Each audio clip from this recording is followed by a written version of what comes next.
Welcome back, guys. Thrown right on camera. That was pretty funny. I like how even CuVee was throwing some shots at Lehends and saying how he's kind of a weird guy, bragging all the time. We'll have to see if he has anything to brag about today, as they're going up against a really strong opponent, LS. Feldas, every time players or teams say that they have really interesting stuff. He's like our coaches. They draft some really fun stuff. They're really just, I love them so much. I'm like, whoa, that's a bad sign. I'm going to hold my breath until I see it. Because fun stuff to me probably means something, I don't know, maybe Tom Kench. Yeah, coming in Tom or something. Kent, Senna in the bottom lane. Wow, Azir in the mid lane. I saw Azir and Corky got a couple of buffs on 10.3. Oh, yeah. Yeah, I saw the two of their faces, and I'm like, oh boy, wait, what? That's not again. Definitely something. Because Tom Kent never dies, and apparently Azir and Corky may never die if they do come back. It's really bizarre to see them both buffed at the same exact time, but the buffs were so negligible. One of them is almost irrelevant to pro, or it will never probably actually impact a pro game. Yeah. So, I suppose I should have watched your patch rundown. I did not do it for this what? patch. Yeah, I didn't. I felt really bad after I had recorded it. I thought I was really out of line. And so I really? Just didn't Did you take it too far? Yeah, I did. I actually deactivated Twitter and deleted everything for a couple of hours on the night. What? Yeah, I actually did. Really? True story, yeah, true story, yeah. Yeah, I felt really bad. I was really out of line, so. Interesting. Well, I suppose in that case, I'm glad I didn't catch it, as you are now new and reformed LS here on the desk. Thank you for joining us. You won't get reported anymore. Little saint now. Yeah, you know? Little saint. Likeable saints. Yeah. That's how we all know and love you here. Good old LS. Okay. We wanted to keep the secret, but now the secret is out. We do have a new player joining in here. It is going to be Vsta coming into the bottom lane. And you might be scratching your head and saying, well, isn't he a support? Yes, he is, technically. And they were talking about fun stuff. They got two supports in the bottom lane. We're going to jump straight into pick and ban and see what kind of weird and crazy shenanigans can happen here with this new roster for Hanwha Life. Yeah, so it's going to be double support in the bot lane. So obviously what I'm expecting is either double mage or for the support player to be picking Senna or something of that nature. So or Sona. Or Sona. Yeah, or Karma. Ooh, okay. Or you know what? Let's just throw in Yumi. What else? Yumi. Let's throw in. You know what? Actually, what, like mage Yumi? One of the new Chinese solo queue tactics was actually Pike Taric recently. That sounds pretty gross. So, you know, maybe we could see something like that. But all right, let's take a look at the draft because I want to see what they were talking about in the trash talk segment. Yeah. Okay. If they can actually live up to that, right? And so far they're banning Rek'Sai, LeBlanc, Lucian. T1 banning Pantheon, Akali, and Elise. Remember, this is patch 10.2. Akali has not had her kneecaps busted yet. Although they just released a micro patch for Akali and Yumi. Okay. Middle of last night. Well, LS's kneecaps get busted right off the bat with that set first on B1. As, well, I mean, that's just the way things go here. Ornn, so not going to be picked just yet. And that actually, you know, I've talked about it so many times on the broadcast. B1 set is really vulnerable. We've seen it many times in all of the set games so far that he can run into team compositions that he doesn't really do anything against, and then he decays, basically. Decay's a really interesting word. I found out that Koreans use that to describe certain champions, that they really go up and then they just plummet. Yeah. So that's they decay. Yeah, they do. Yeah. I never heard a term like that for a champion before. So. Do you think that you decay while you're in the death realm, just slowly? Ooh, I get it. Does that impact the kind of timelines that are going on in there? Well, I'm not too sure, but what I am sure about is T1 elected to take Mordekaiser into set, and this always is a bit confusing because if Set plays the matchup right, he's favored. And so it's such a bizarre way to try to approach it when so many better champions do exist against this champ that also just have more modes and offer more to your team composition. So, T1 now with the Jarvan locked in as well, banning away the Lee Sin, Ryze being banned away by Hanwha Life. And we don't know if that Rumble is going to be support, mid, top, Jungle. You never know. AD. Could be AD. Yeah. I mean, we have Vsta in the AD role now, so you really do not know. The quintuple flex. You don't see that every day. Nautilus being banned away. Little interesting. And now T1 hovering Thresh. So they'll have a lot of pick opportunity with this team composition. And obviously, you're going to want to do this to maintain the Mordekaiser being able to be flexed mid and top lane. And then reserving counter pick as you deem fit. But it's going to be swapped to Leona last second. Yeah, still is that support pick, so you still get to have that counter pick for the last pick, as you were mentioning. Lots more Leona coming in. Definitely one of our more fun melee bottom laners, as Diana gets picked up here alongside of Shen. We all know that Lehends loves to play Shen. I wouldn't be surprised to see him hop onto that one, which means it should be Rumble, Diana, and Set up in the top side of the map. So this definitely is a non-traditional kind of LCK draft. So I do like to see this. Now, in terms of the champions that they picked, they're walking into the Death Realm. They have lots of champions that are able to be effectively stifled by that Mordekaiser. And for some reason, T1 lock in Aatrox as the final pick. So when Hanwha Life loves close quarter combat, and they love interrupting you and having CCs and massive amounts of burn and disruption, the Aatrox comes in to walk right into it, and some people might think, well, Aatrox likes close quarter combat too, but the champions on Hanwha Life like it a lot more. Yeah, I mean, that is true. You look at the roster here of champions for T1, and it does look like they enjoy their frontlining and engaging as well with the Philios on the backside to try to do some long-range stuff. He has a massive wall of champions in front of him, so you could say that at the end of the day, both of the teams kind of ran into each other in the draft. But LS is saying that this one over here looks like they're going to have a bit more fun when it does come down to that close quarters combat. Set, Diana, Rumble, MF, and Shen. It's going to be the team composition. So this really spikes around 2 items, but they're also extremely powerful at 1 item. So if they get ahead, it's going to be really hard for T1 to stabilize, and also the T1 team composition is not one that can fall behind. There's no insurance policy in this team, and if this game goes even, it's all going to come down to Teddy on the Aphelios, because the other champions, they're just going to be invalidated. Yeah, I mean, we'll see if Teddy can pull off some kind of Mystic performance from yesterday. He has done it in the past, but again, guys, because we do not have any fans here in the audience, there are no fan chants. We had our moment to do the fan chants over at Kespa Cup. I'm not going to torture you guys with that once again. What do you mean torture? You remember when we did the fan chants over at the Kespa Cup? That was your fault, Valdez. T1 fighting. Just like we're back in the LCK. Just like we're back. The T1 fans bought out all the seats. See?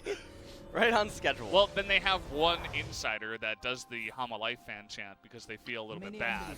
And then there are like 3 people that cheer alongside because they also feel bad. And they get a little, they get a little thing. You could have done a little bit of a tribute to their team. All right, well, taking a look at the match here. Comet going to be on the Rumble.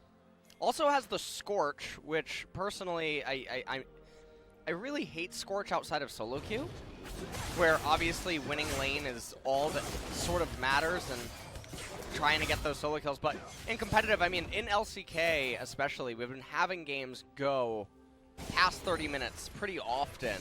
So Gathering Storm just feels like a much better rune, especially because If you guys don't know, just hop into Practice Tool and set a bot as your opponent. Go in and actually see how much Scorch actually does, or if you're taking it in your solo queue games, make sure to check out how much it did at the end of the game, and it's a pretty compelling argument against it. Yeah, I mean, you have mentioned that many times before. Rumble, though, not a, you know, it's a guy that loves his penetration for sure. He doesn't have the most amazing AP scaling, so could that potentially be part of the reason why you would take it on someone like Rumble compared to someone else? Well, Rumble, he is really obnoxious. He's a lane bully as well, so typically lane bullies can be the ones that do end up taking Scorch. But so far, Roach getting pushed in, but going back to the Rumble thing, against the Aatrox. Boy. Okay, hold on. I'm gonna have to hold that doll. We gotta dive down here. The double knockup coming on in, but Effort is gonna be the first one that goes down, and Teddy goes down too. They tried to set up the dive, and with the double knockup, it was looking good to start, but immediately they give away a bunch of gold over to the side of Hanwha Life. That was a extremely peculiar dive. And unfortunately, Hanwha Life, they're going to be the ones that make out on it the most. So that was definitely an interesting choice here. Okay, Valdez. Interesting choice of words as well, as in comes Cuzz. Really going to go in with that flash. He's not wasting any time. Will be a trade of flash for flash. There's Effort even was roaming up from the bottom side. Wanted to get some revenge. They end up only getting the flash. Yeah. 포션, 조심해라. Be careful. 나 W야, W. I have W, I have W. Yeah, they just stand in the W. And that was really what saved them. Lehends didn't have to say anything else except Nisa at the end. Yeah.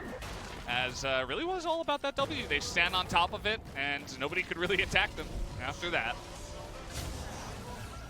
That was obviously a nice trade for Hanwha Life. Haru just continuing to farm as Diana right now. Inside of the jungle. As Effort looking for a trade now. Vsta and Lehends are failing to crash. Faker behind. Now, both of them do have flash.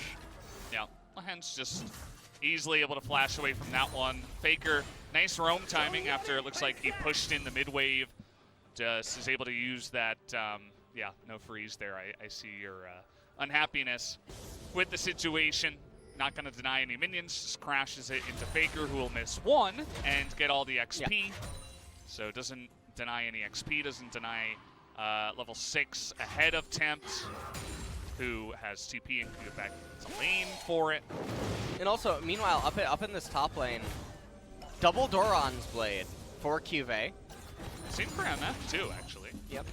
MF, you can see her oftentimes go up to 5 maximum.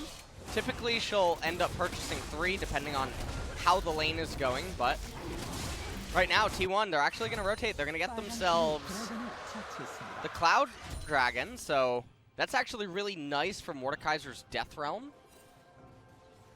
Normally doesn't end up getting CDR until way later in his build, typically, as he goes for Leandri's Torment first item. You mentioned being pushed in. Okay, well, that's, just he's going to die on this wave. Roach needs to be really, yeah, he understands that Set can superplex him. Yeah. And look at CuVee too. He's just threatening it and saying you have to leave lane. That's a massive Roach wave that he's missing. Getting lane, oh no. Oh, what? Why did he come out? Hello? CuVee yes, right now showing us that he's here. No, he's dead. He's press Q. Well, he's waiting for Cuzz to come on in. No, Roach is dead. CuVee is just going to try to go in and kill him anyway, as you are dead. And they're trying to go for the 1-for-1, but it's absolutely not going to happen, as Hanwha Life are just going to rotate up to the top side. Extremely questionable play here, as now Cuzz in a world of hurt already on top of that one, as CuVee going to pick up another kill. On top of it is already 2-0 as disaster strike for T1 Hanwha. getting ahead early. This top lane is so far from over. And right there, what I was... You mean incredibly over, right? Well, it is so far over. Yeah. This is Not this far is from. Iron Man without his armor walking a lane right here. That's exactly what this is. As we take a look at bot lane, I'll talk about what was going on inside of that replay once we probably end up getting to it, because it was very peculiar the way that CuVee started it off. It actually was very close. So right here, he's not pressing Q for the accelerated movement speed towards the Mordekaiser that would force the flash initially. Mordekaiser responds with flash, you respond flash E, and then can probably end up even saving Superplex for the Jarvan, but he gets really low. It doesn't quite matter though as Tempt comes up with the equalizer, and then Haymaker knocking Jarvan right into next year as the coaches rejoice, except for Nofe. Yeah.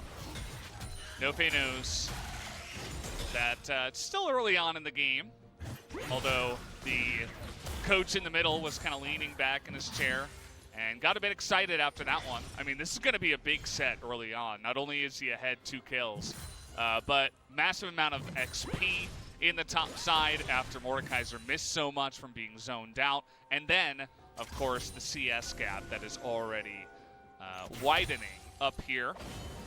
Towards 20 in the difference. And so I talked about this inside of the draft. If T1 falls behind, it's going to be really, really hard for them to come back, because Aphelios is the only insurance policy that they have. But with the insane amount of backline access that Hanwha Life Esports has, Set can even get onto him by using Jarvan or Mordekaiser as a catapult to reach Aphelios, combined with the equalizer, Diana's long-range access, and it's going to be way too hard for T1 to just peel for him. So the fact that Set is getting so big, and for Rumble to be going completely even here in the mid lane, Diana getting herself in a really good position as well. This is not a good situation right now for T1. Now, the one upside is Set is building Black Cleaver. So yeah. T1 has that going for them. For a second, I thought you meant that was a good thing in the build, but I've been watching the cast, and I know that you're not a big fan. As yeah, it'll come in. You mentioned the Aphelios trying to get ahead. At least that is happening down on the bottom side with Cuzz hanging around down here in the bot as Effort's going to get taunted up and loses more than half his HP, and they are going to deny the back. Oh, no. As And now the Haru, turret. Yeah. Turret's going to die. Death Realm's going to come out, but no, Roach is dead. Yeah, they don't even have to wait for the turret to go down. They're just going to 2-on-1 him as Death Realm comes in. CuVee is more than able to handle that, and that should get another push up in the top side as this play in the bottom side has been delayed for quite a long time and has not really happened. Another charge going to come in, and how about a luxury turret? Not going to happen just yet.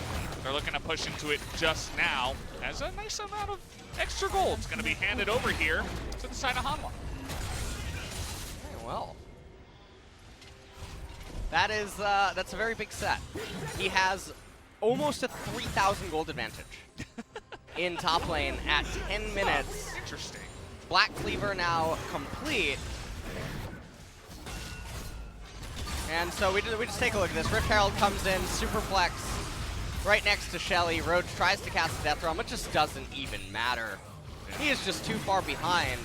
I really hope teams stop picking Mordekaiser against Set. Yeah, It's a we Set talked favored about matchup. punishing Set, and then they picked Mordekaiser into him. Well, you know, we were just talking actually before the games that there's so many champions that punish Set. Yeah. And when you draft 4 melees, I'm not. It's definitely a I guess question. We're allergic to winning is what seems to be the diagnosis. Maybe they just want to give him a chance, you know? Or maybe they're just treating it like a scrim, and they're like, okay, we'll let you get ahead to begin with, Okay. and then we'll try to come from behind. Oh. Yeah. I mean, they have 2 dragons, right? So, you know, there's one guy there in the Twitch chat who's like, LS doesn't get it. I mean, T1 have the dragons, and they're going to get that dragon soul. So. Well, you know, interestingly enough, that's actually the only out T1 has right now. Sure. Unfortunately, it is probably the 2nd worst Dragon Soul they could roll against this Hanwha Life comp. Trying a 2v1 here onto Faker. Lots of damage already coming out as the flash comes in from CuVee. Not calculating that correctly, as that was obviously not going to be the kill onto Faker, who also did take the Hex Drinker and has heal as a summoner. So a lot of extra damage able to be absorbed, and Faker gets away scot-free. Okay, Roach. He knows that Jarvan's in close proximity.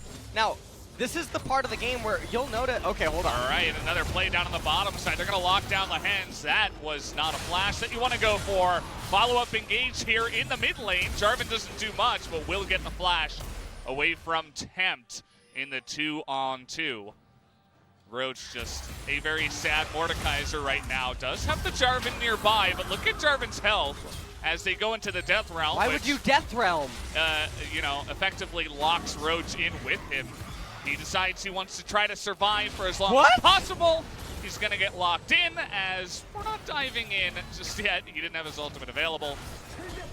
As Roach's positioning in this game and decision-making has been, at the very least, questionable.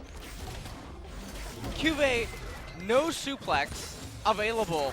Jarvan, what, 10 centimeters away from him? When that was actually going on, I have no idea what was just going on. Solar Flare cast, bullseye on the Lehends. It's a Philios Lehends. Really, Teddy and Effort, they're going to have to put this entire game on their back. They're the only hope T1 has. I mean, that's what we talked about early on, is that Aladios is going to have to do a lot this game. If they're going to want to stay in this. He does have a lot going for him, that's for sure. It was cool to see the synergy between Aladios and Lehends down in the bottom side. As once you do get the root, you can easily follow up with that Solar Flare. As, okay, Vsta, you got to be careful of that. As Sniperino, down you go. The TPs come in. They want to try to punish them here, but Teddy does have that flash, but the damage coming out from the set is going to put him in the death chamber. Down will go Effort, as the teleports do come in to pick up that win in the team fight on the bottom side. All right, well, set is getting extremely big. Now, one of the things, though, about taking that top tier 2 turret that I want to talk about is you'll notice the CS gap has basically closed. It's weird how that works, Valdez. When the lane is he really... freeze it, though. No, he never did freeze it, but because Set can't constantly keep pushing up and meeting every wave, he has to give away. He is giving away some minions every single time, and so the net difference ends up closing over time, and this is the thing that when you freeze, you can also achieve. Yeah. Well, I mean, nobody actually knows how to do that. I mean, it's kind of just like a myth that you hear about, right? It actually is folklore, yeah. From the olden days of Summoner's Rift. Yeah. The old Greek gods used to play here. And the old gods. Yeah, the old gods used to freeze the lanes, I hear, but nobody does that anymore. That's heresy. But yeah, I mean, it's true. You used to call that top tier 2 a luxury turret, actually, where it's like, I did. You can take it, you know, you'll get some extra gold, but it's not a necessity. But now you actually are saying that it's not a good idea to take it, because it's not a good idea, especially not this early. This is very akin to taking an inhibitor at 17, 18, 19 minutes. It's actually going to be really bad. Yeah. You're going to start the inhibitor turret bleeding 400 gold a minute the other way.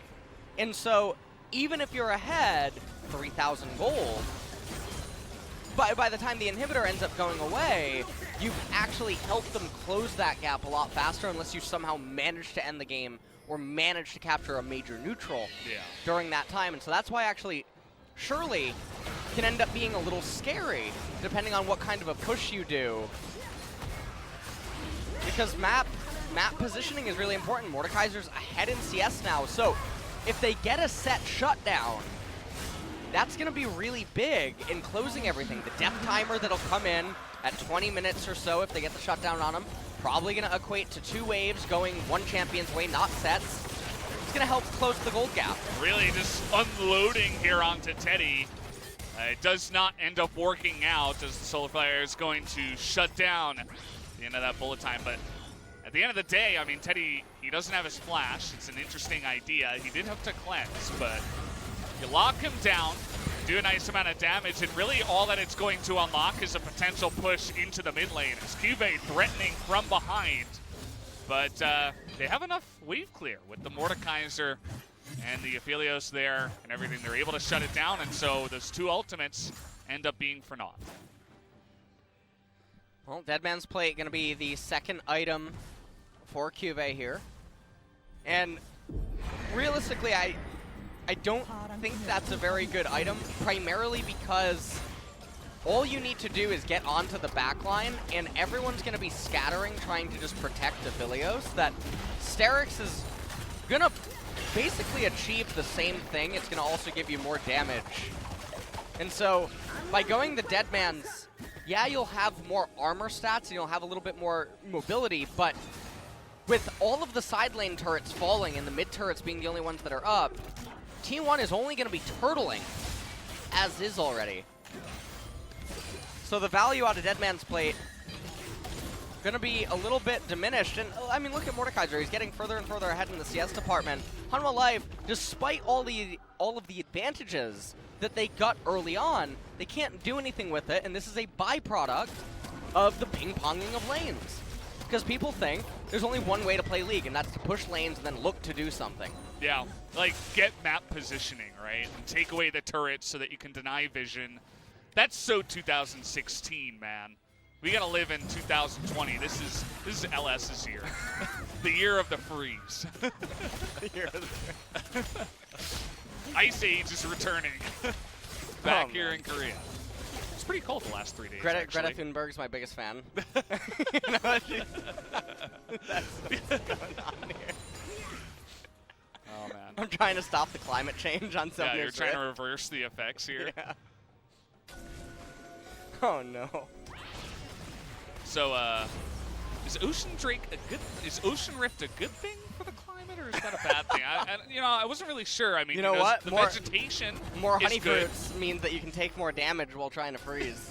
So the way that I look at it, I thought you were gonna say while dying to climate change. I feel like, you know, Mountain Dragon probably represents a drought. Yeah. You know, so. You know, we live in the unluckiest generation, the one that's going to die to climate change, but not get to explore space. Doesn't that suck? No. We're too old now, especially you and me. I mean, we're essentially boomers at this point. What? We're not going to be able to explore the universe, but we're gonna be on Earth for its dying days as climate change takes us out. Feels bad, man. It's all right. You ever think about that? No. Just thinking about You know what I was thinking about actually. While we're in a bit of a lull state. Yeah. It has been in the last like 200 years. Okay, we've had electricity. But when you look around, look at what we're doing right now as a job, right? We're casting something. Well, I mean, we're using electricity to do this, right? To people all around the planet. Casting in quotations. And that's just in the last 200 years.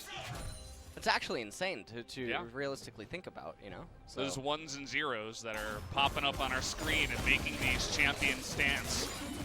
That's their job. For all the millions of years that this planet has been around, you know? Thank you, Mr. Edison. Yeah. No problem. We don't have to thank Baker, we just thank Mr. Edison. You guys were talking about movies. You see that movie Current War? No, what is that? It's about the the DC-AC current war between Edison and Tesla. You studied that in NA, right? Well, it was actually not that bad. I was doing a history quiz on stream yesterday. Oh boy, that doesn't sound good. All right, well, let's talk about the actual game here for a second. 4,000 gold has been locked, by the way. So maybe, instead of playing ping pong with all of the lanes, because this is actually the definition of insanity. I can't. I can't. Cameraman, take me away. But it was available. The haymaker was ready to use. He had to use it. CuVee, he has a hot date to get to somewhere. He's gotta be somewhere. Well, I mean, push in the lane doesn't make the game end any sooner. The thing is that T1 will never contest this Mountain Dragon. And if they do, you have teleport. So if CuVee just pulled that wave in, froze it, Aatrox can never walk up to it again. Do that for 2 waves, congratulations, you killed him. But no, instead we're going to get Ping Pong and now Faker. Not to be outdone. He's Aatrox, he has great wave clear. He's got to use it really well. I actually can't. And then there's actually people that unironically defend the pushing of the waves over and over. Like people have somewhere to be right now. What vision is important right now? Neither team can actually do Baron.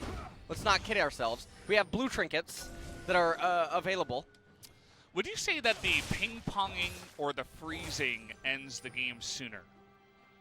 Because like you get a big advantage from freezing. The thing is that the freeze creates. I've talked about this for so long, and I'm not going to shut up about it because it just is progression in terms of actual game strategy. It demands a response. It demands that either the losing team start an objective and thus take an unfavorable fight, or it demands the losing team come to you on your terms, and then you get to kill them because they're overextended. Yeah. Or it demands the losing team invest more resources into vision in order to still be incapable of fighting you, which is a great win. And then people say stuff like vision or river control or what vision matters here? I guess the red side vision of Hanwha life matters right now, the red jungle. It's really important that T1 gets some vision there for the non-existent camps. Yeah. It doesn't make any sense. We've been doing this for the past like 6-7 minutes, right? You know what though? Maybe if you're preparing for Baron takes. Is Leandri's that finally did change? Yeah. You know, fighting the good fight. Also, well, Effort might just die here as he's going to get taunted over the wall as Stopwatch, a pretty fun ability, or item rather, and the snipe not going to come in. Effort will survive as coming on in now, 5v4, they know Effort has to back, and what was little left of the jungle is going to be taken out. Because of the ping-ponging, the gold gap's actually gone down. It's at 3,000 now. Yeah. It was at 5,000. T1 is actually coming back because Hanwha Life keeps ping-ponging waves over and over without achieving anything. And then every single time, they actually lose a little bit of minions before the wave comes back into them. CuVee! I was just waiting. I was holding back my laughter early on because as you were talking about it, Baker, he got the wave pushed into him, and then he immediately, in the face of CuVee, was pushing it back. He's like, I will not be outdone. I must push it back as fast as possible.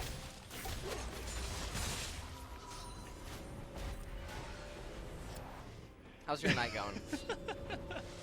The weather is great outside, actually, today. Yeah, well, it's a bit better than the past 3 days. Spring's a month and a half away. I've been touting that for a little bit. I'm like, yeah, it's been cold, guys, but this is probably going to be the coldest that it will be for the foreseeable future, right? That's really nice. We might get like one extra cold snap coming in, but other than that, I mean, should be on our way to warmer weather. I'm looking forward to not having to wear 3 jackets. I'm not a big fan of that. I have a really big winter coat. Yeah. It's very fluffy. Fluffy. Fluffy? I don't know. Yeah, well. You know what I saw that was actually very fluffy? Do you know, I guess they're called a Samoyed dog? Yeah. Those are the fluffy boys. Oh my god. They are a literal walking cloud. The most adorable. I don't even know what I was looking at. It was amazing. It was amazing? It was really amazing. It was like the clouds in Mario just entered real life. And started walking around on all fours. Okay. It was adorable. I'm not the biggest fan of the super floofy dogs. I like the well, I'm also kind of a cat person. I like the skinnier ones that can like play around and hop around and stuff. He missed a cannon, by the way. If you're gonna ping pong, you might as well get every single minion. It's not like there's any pressure on you, by the way. I love the ping ponging. And you know, you love League of Legends? the other funny thing, right, is when people will dismiss something based on what they think will end up happening without trying both ends of the spectrum first. Or they watch one game. You would never encounter that in other areas of life where. What do you mean? Yes, you would. Well, no. Well, I mean, you would, but Just look at anti-vax. Like. okay, you get what I'm. You get where I'm trying to go with that. People will be people. As we are in here onto the Mountain Drake, they have decided now is the time to fight. As T1 do not want to let this third Mountain Drake go the way of Hanwha Life. Faker trying to get that engaged, but in goes the set into the backline. Backline A huge access. amount of damage, and Teddy just disappears on top of this. That set is huge in this game. There was nothing he could do. He didn't even flash away. He died so fast. As, well, Rumble died, but on the backside, Leona also will go down. As some people are doing the Mountain Drake, some people are diving the mid turret. As Haru does have that stopwatch. CuVee, oh no, is going to miss that one on the backside. Miss a couple of extra kills, but either way, Hanwha Life still going to win that fight 2-1. They also take out the Aphelios and the Mountain Drake. So good stuff coming in. You know what? I want to mention something that I wasn't thinking about before. Well, I'll talk about that right after the replay. So let's take a look at this. This is the exact engage I talked about earlier on. The Superplex direct backline access with the equalizer set, reaching Aphelios, and no one can peel for him. Atrox, Mordekaiser, you don't have enough damage to just be in the backline and try to trade backline for backline and then do a stand against set and Diana, who are gunning for your AD carry. And so right here, it was beautiful. Turret aggro being locked up by CuVee, using that Haymaker shield as well to juggle with the stopwatch. Missed out on the Flash E.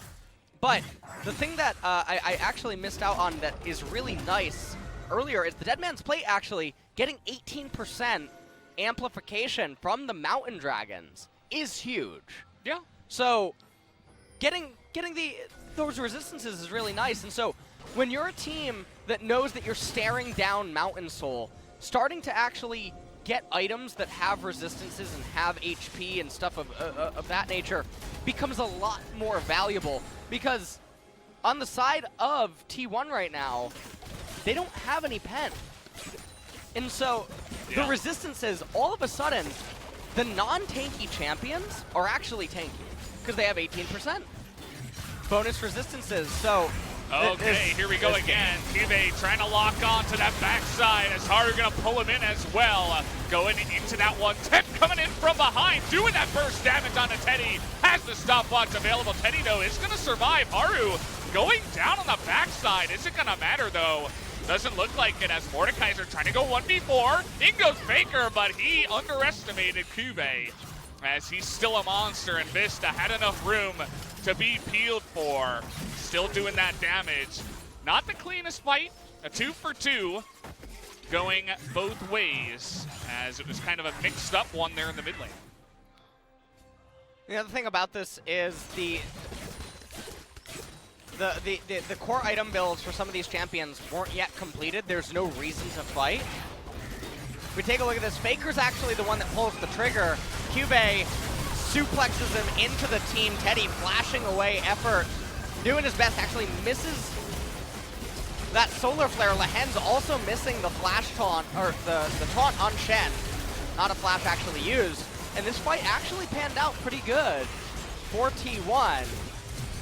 They did not end up getting CuVee in the end, who has the really big shutdown on him. Sterix now also completed. He also has the QSS. But it's only a 3,500 gold advantage. The problem is that Mountain Soul is coming in just a second. And I really hope that Rumble, who's been sitting on the Blasting Wand and Amp Tome, isn't really considering a Morellonomicon. I would really appreciate a Void Staff against the Maul of Malmortius, QSS, Merktread team. That'd be really, really good to get the Void Staff with a pen there. Doesn't sound bad. Doesn't sound like a bad idea, and he does have those pieces, as you did mention. I wonder if that fight was just a force out of Hanwha Life to get people to use some summoners before this Mountain Drake comes up. That would be some nice, maybe 150 IQ coming on in there. They have 3 of their own flashes coming up here on time, I believe. Or it's getting close there. You can see CuVee, Tempt, and Vsta are going to have theirs available, it looks like, for the Mountain Drake fight. And as you mentioned, the Mountain Drake Soul is probably going to be the game decider here in this one. Yes. It's not all about the Baron anymore. It's not even all about Elder, although Elder is a massive, massive game decider, as we have seen.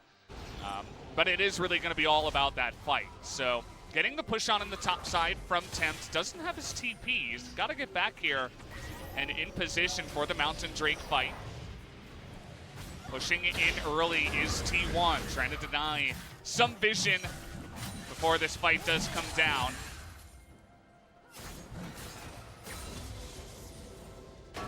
And 15 seconds. Yeah, lots of pings coming down here onto the wards that could be behind them.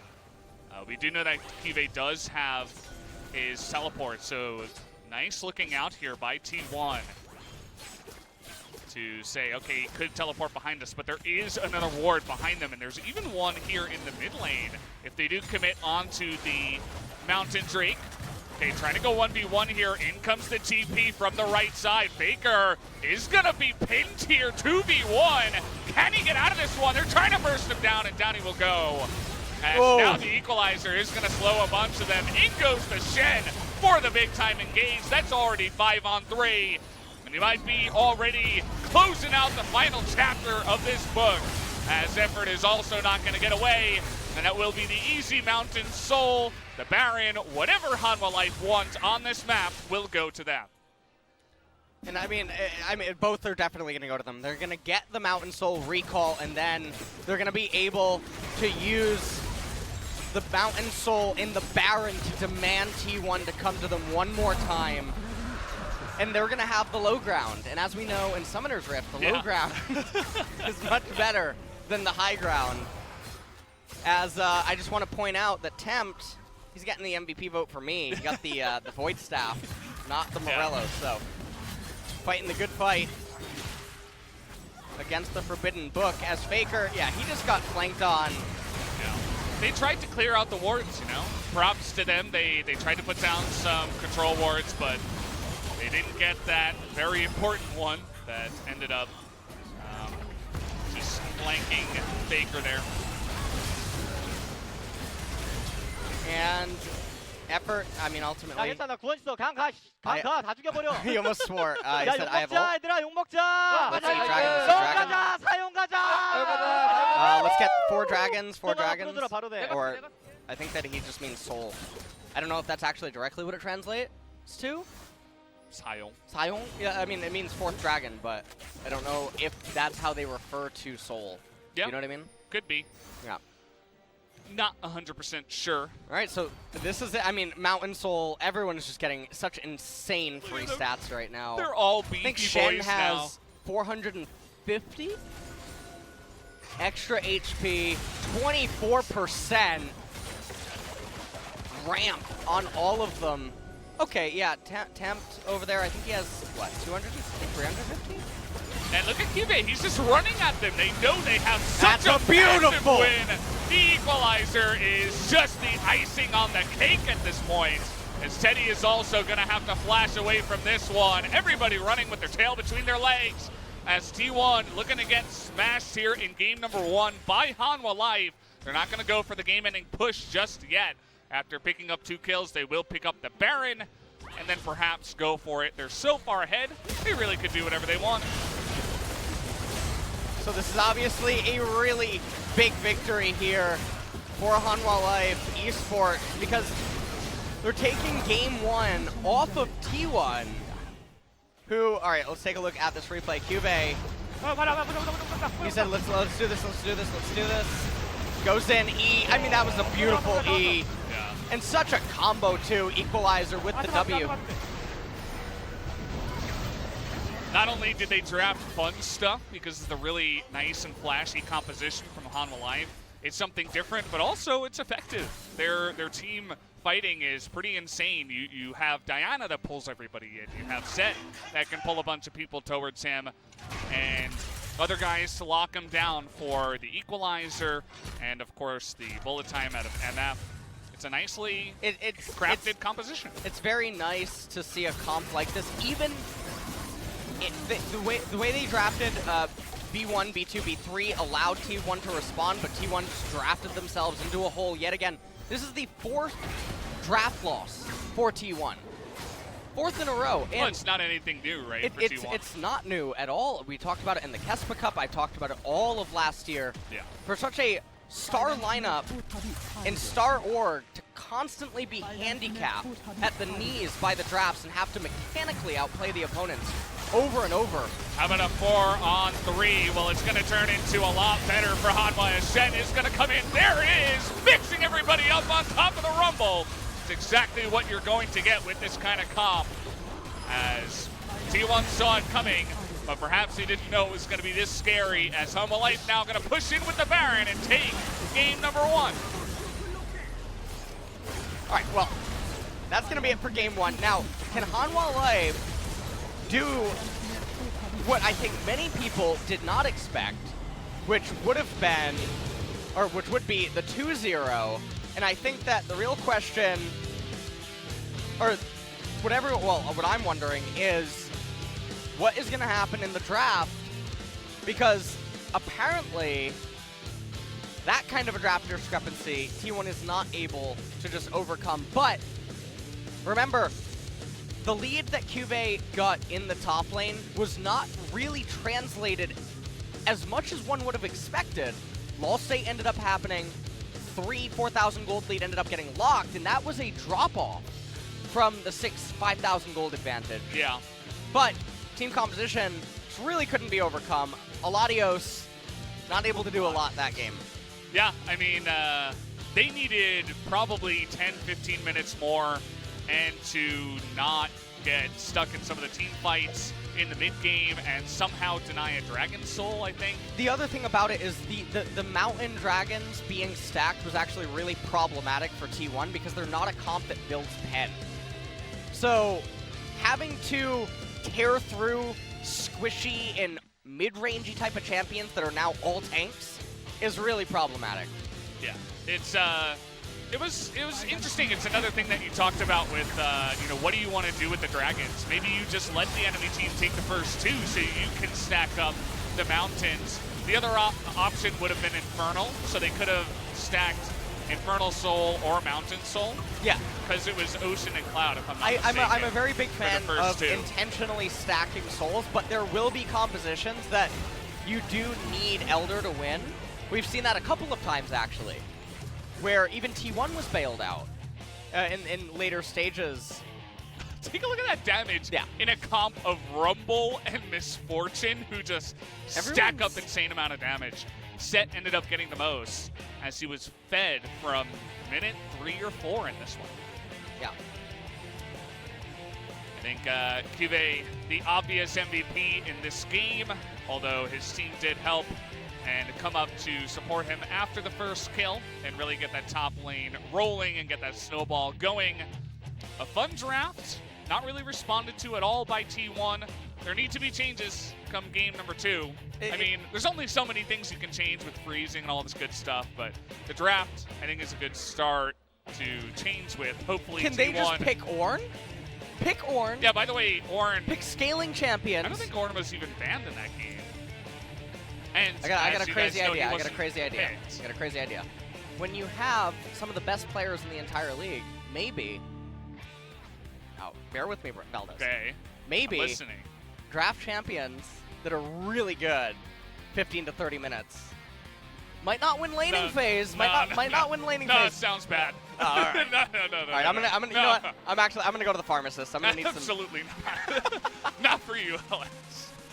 Oh, guys. Okay, well, that was game number 1. Hanwha Life took it to T1 here in that first game. Looks like we're gonna go to a break and be back for game number 2.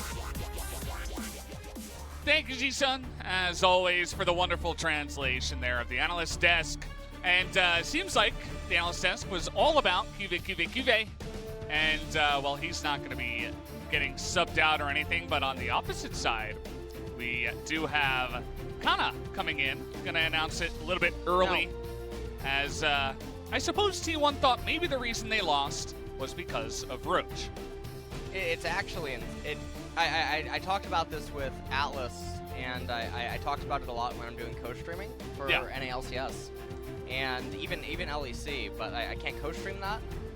It's always so insane to me when players will look at clearly losing lines or losing spots and then not attribute that to the end conclusion. They'll say that, oh, well, I could have played better. Well, yeah, sure, the Mordekaiser could have beat Set in that lane.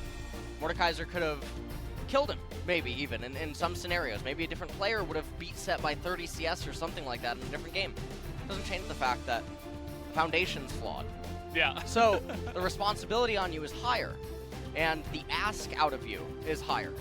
So when the opponents have less going on, less to worry about, less things to focus on, and they're more forgiven for more mistakes that they're allowed to make, there's a problem. So start by fixing that instead of the other things. You look to prevent problems, not fix them. Yeah. I mean, I still feel like there is a long way to go, though, when it does come to fixing some of the draft issues that T1 has had here in Korea. So we'll see what happens here as we are going to hop onto the Rift for game number 2. Maybe we will see some change-ups here. Of course, Roach didn't have the best game in the world, so I do understand why they do want to give Kana a chance. But again, we'll see if this actually does help them in terms of the game. As T1 this time around will be on blue. And they're going to take away that Diana. They say, well, we're not really happy with the way you guys use that in tandem with the rest of your champions to go for that kind of wombo combo-y style. Very quick bans coming in here. Rumble also taken away, so they're really just saying, okay, you need to play something relatively new here, Hanwha. Can you do it? Well, Set gonna be... Alright, he's gonna be B1. 2 range champions coming in on Hanwha Life now. Can they continue to draft in a way that makes Set get neutered in the draft phase? We'll see if that's going to end up being the case. Gragas is going to be locked in for T1 along with MF. Rise, this is starting to look bad. Yeah, you think so? It's starting to look a bit worrisome. That's more range coming in there for the side of Hanwha Life. More champions that don't really build HP, but then in addition to that, they're very mobile. They have lots of CC, lots of things to kite with and whatnot, so Syndra gonna be banned away. Now, we don't know if the Rise is gonna be mid or top lane. It's likely going to be mid lane.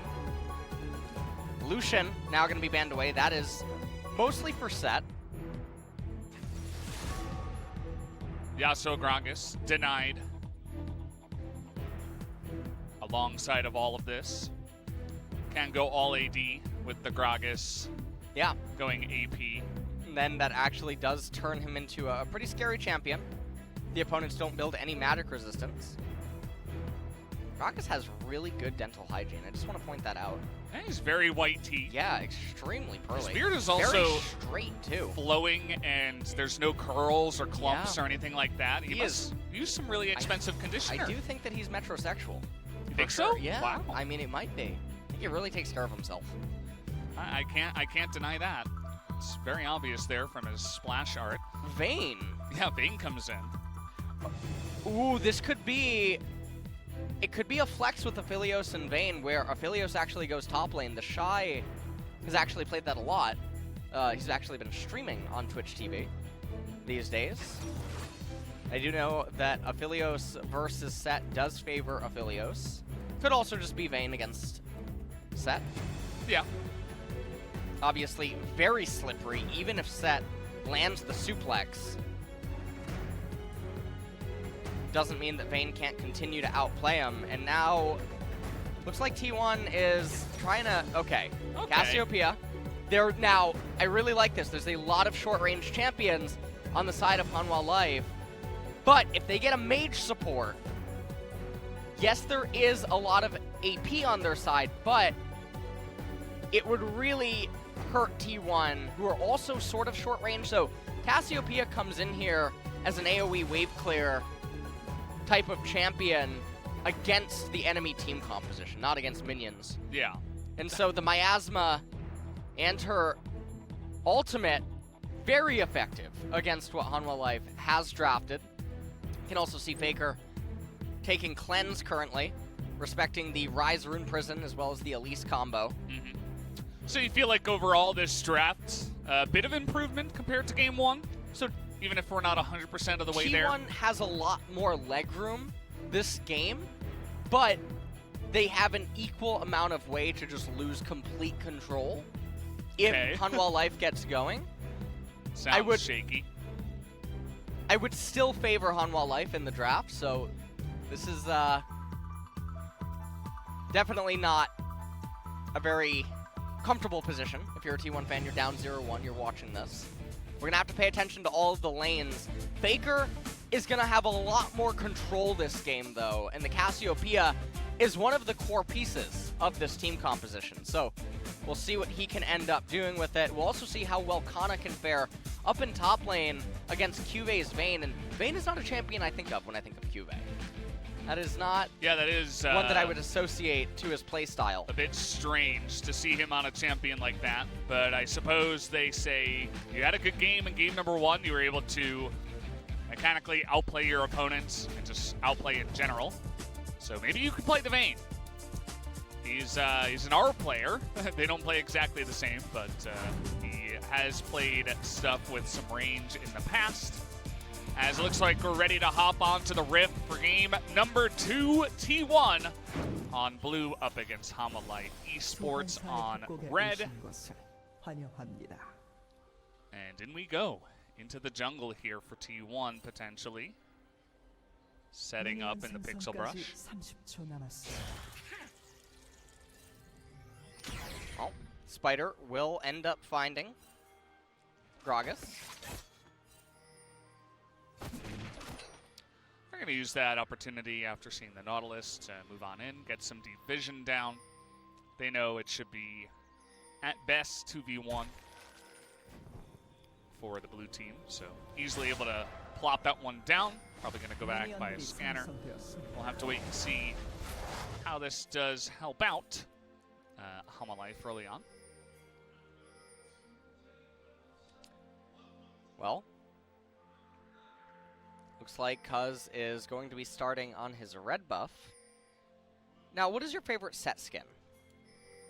Oh, Kana, actually, gonna go in mid lane, and I really, really like this. Set can actually beat Rise in laning phase. Yeah. And especially in mid lane. The proximity to the turret is gonna be very good. Now, Faker against CuVee, this has given me Summit versus I don't even know what kind of vibes. You know, the discrepancy in mechanical skill. Summit versus Valdez in the top lane. Valdez, come on. I mean, obviously, I'm the winner there. Don't undercut yourself that much, you know? Yeah, you know, it's the one thing I got going for me. I got some good mechanical skill, but I about an IQ of 60 of how to play the game. Okay. And that's why is that a Dolphins IQ? You know, I don't know. I know they have pretty high IQs, but I don't know if it's as low as a 60. Yeah, I don't. All right, well, it's a very big trade by Vsta and Lehends. Vsta. Vsta? Or Vsta. Vsta. Okay. I'm just gonna call him Windows No, it Vista. doesn't sound very good, actually, now that I say that. That is very obnoxious. Aladios doing a lot of stuff down here in the bot lane. That's what he's known for, or so I hear. Yeah. Missed a CS, though. I'm not impressed right now, but... Speaking of CS, 5 CS right now for MF. And, okay, Lehends and Vsta being a little bit aggressive. Gragas is in close proximity, only has 4 camps right now. Elise gonna get the left-hand side Scuttle Crab right now. CuVee could, had he done this correctly, he could have crashed this wave and recalled for free. And he could have picked up a call. But because of the speed at which he's doing it, and because he values his HP and his mana, apparently he's now gonna be delayed. So the 4th wave is arriving. Oh, he's gonna get that big lockdown on Takana, but the double in there, he is gonna be able to flash the cocoon as well and gets away scot-free. Did have to blow his flash. Whereas on the opposite side now, both Elise and Rise have their flash. So a follow-up gank could be deadly on that side.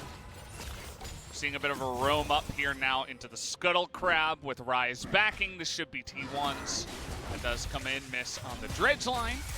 Maybe we'll take this one away. No steal comes in. You guys might have been watching Faker CSing up in the top side and wondering why he was missing a bunch of CS. It was because he did not know exactly where Elise was, and he saw that the Bloom plant was taken away up on the top side. So he had to essentially desperately push the top wave back and try to deny a dive.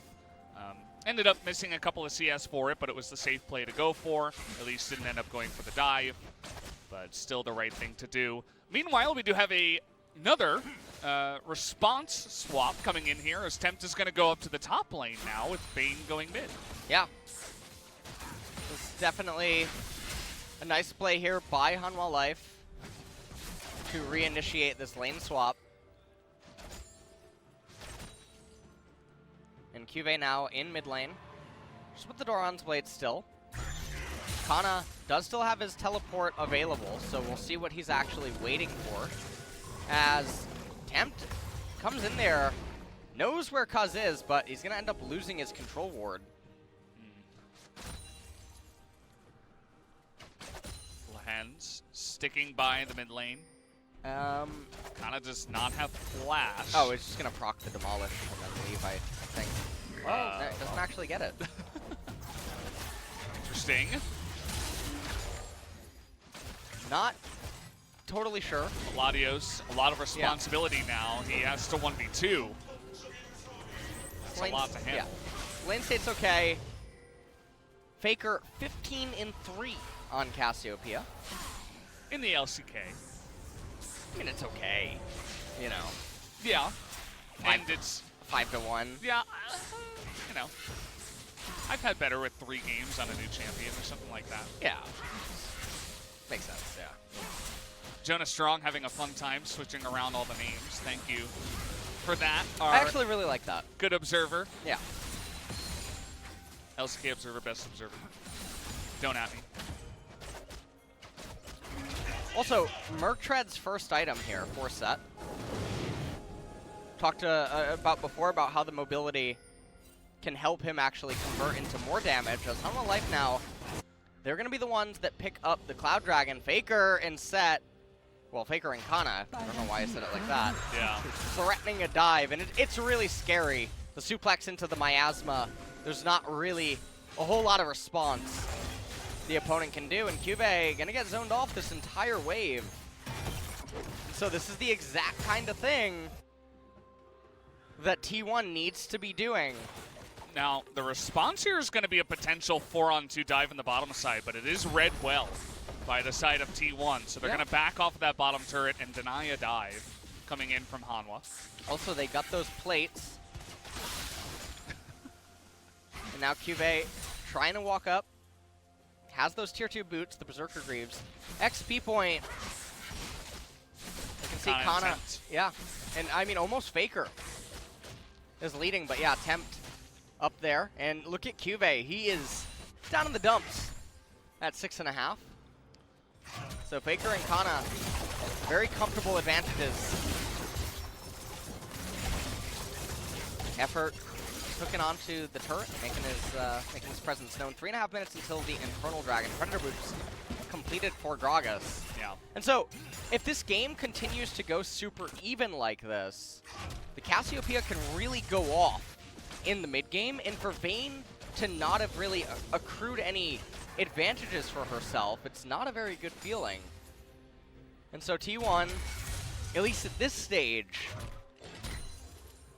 are in a pretty nice position as we are beginning to transition. They should actually be in the driver's seat to get that Infernal Dragon once it ends up spawning. Yeah. I do like how they should have known that the enemy team was doing the Cloud Drake, and this is something you've mentioned before a lot, how the individual Drakes are not that strong, especially compared to the Souls. You can kind of just give up the first 2 if they're, if you don't feel like they really benefit your team all that much. And have to hold that thought as Faker not wanting to go for a flash just yet. He's going to hold on to that and goes in for the ultimate instead. So it was a bit of a game of chicken, when was he actually going to throw that one out? ends up being able to save his flash and his cleanse by throwing that one out right at the end. But yeah, just T1, they give up the Cloud Drake, they get a bunch of other advantages with the plates up on the top side and denying CuVee a bunch of XP. And so now, Hanwha Life trying to get on top of this Rift Herald.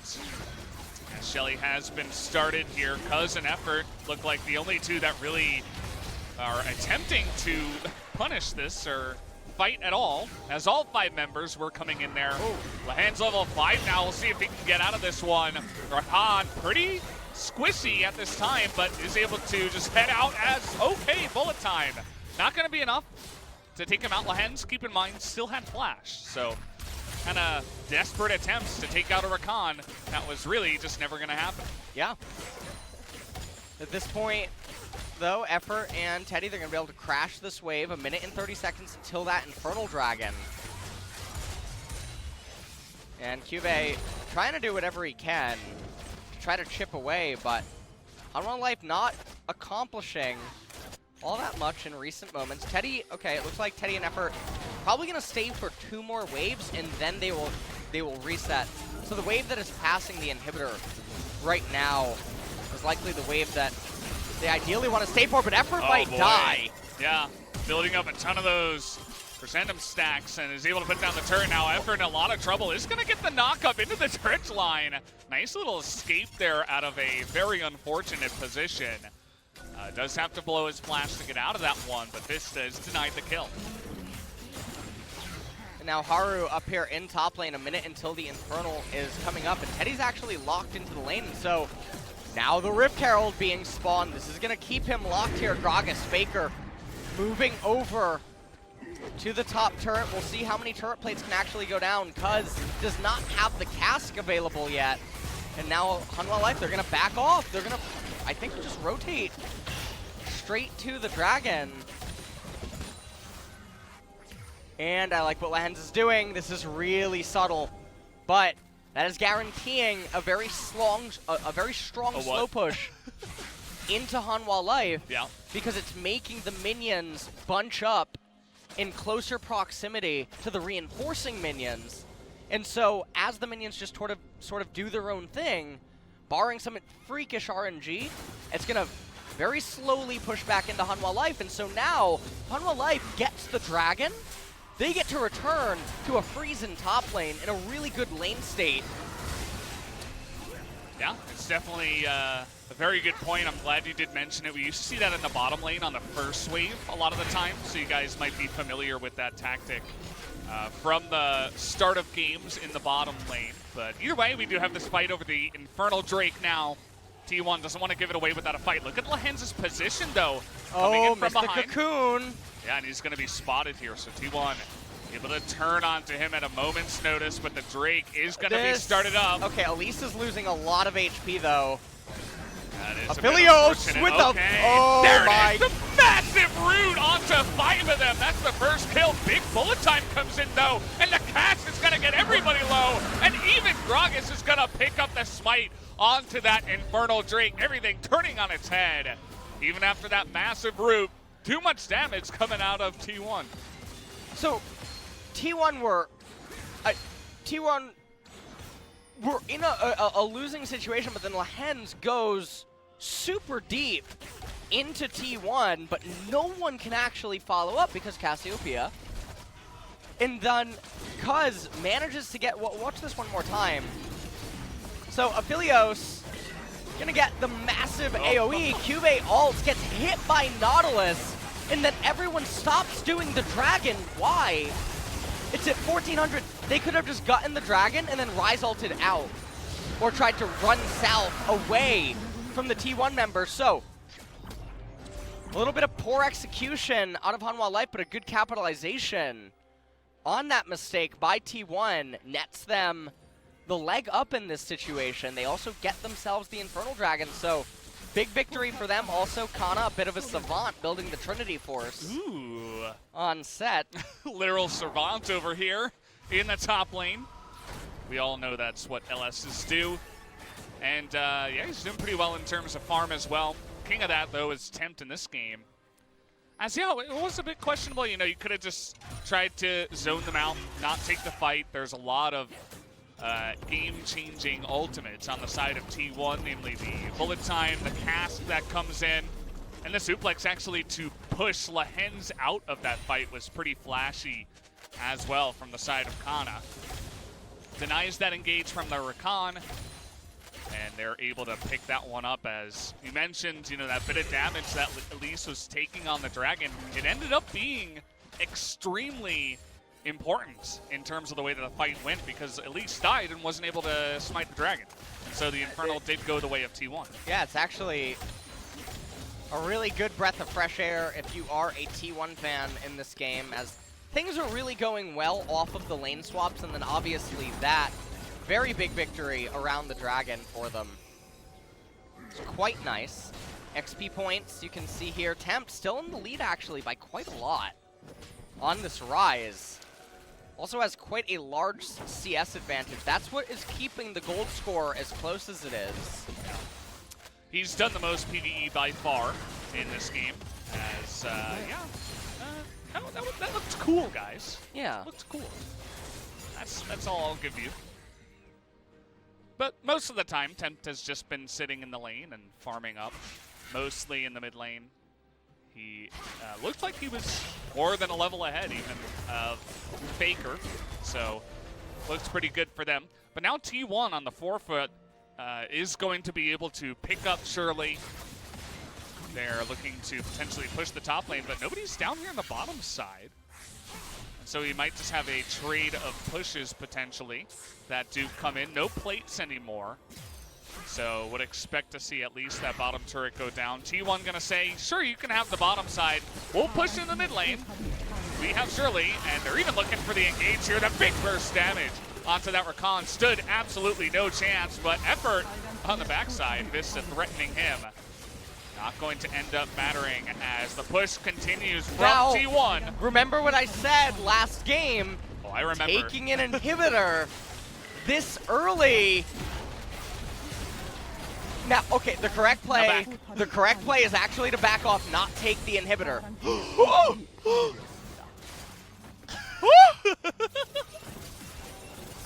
Valdez.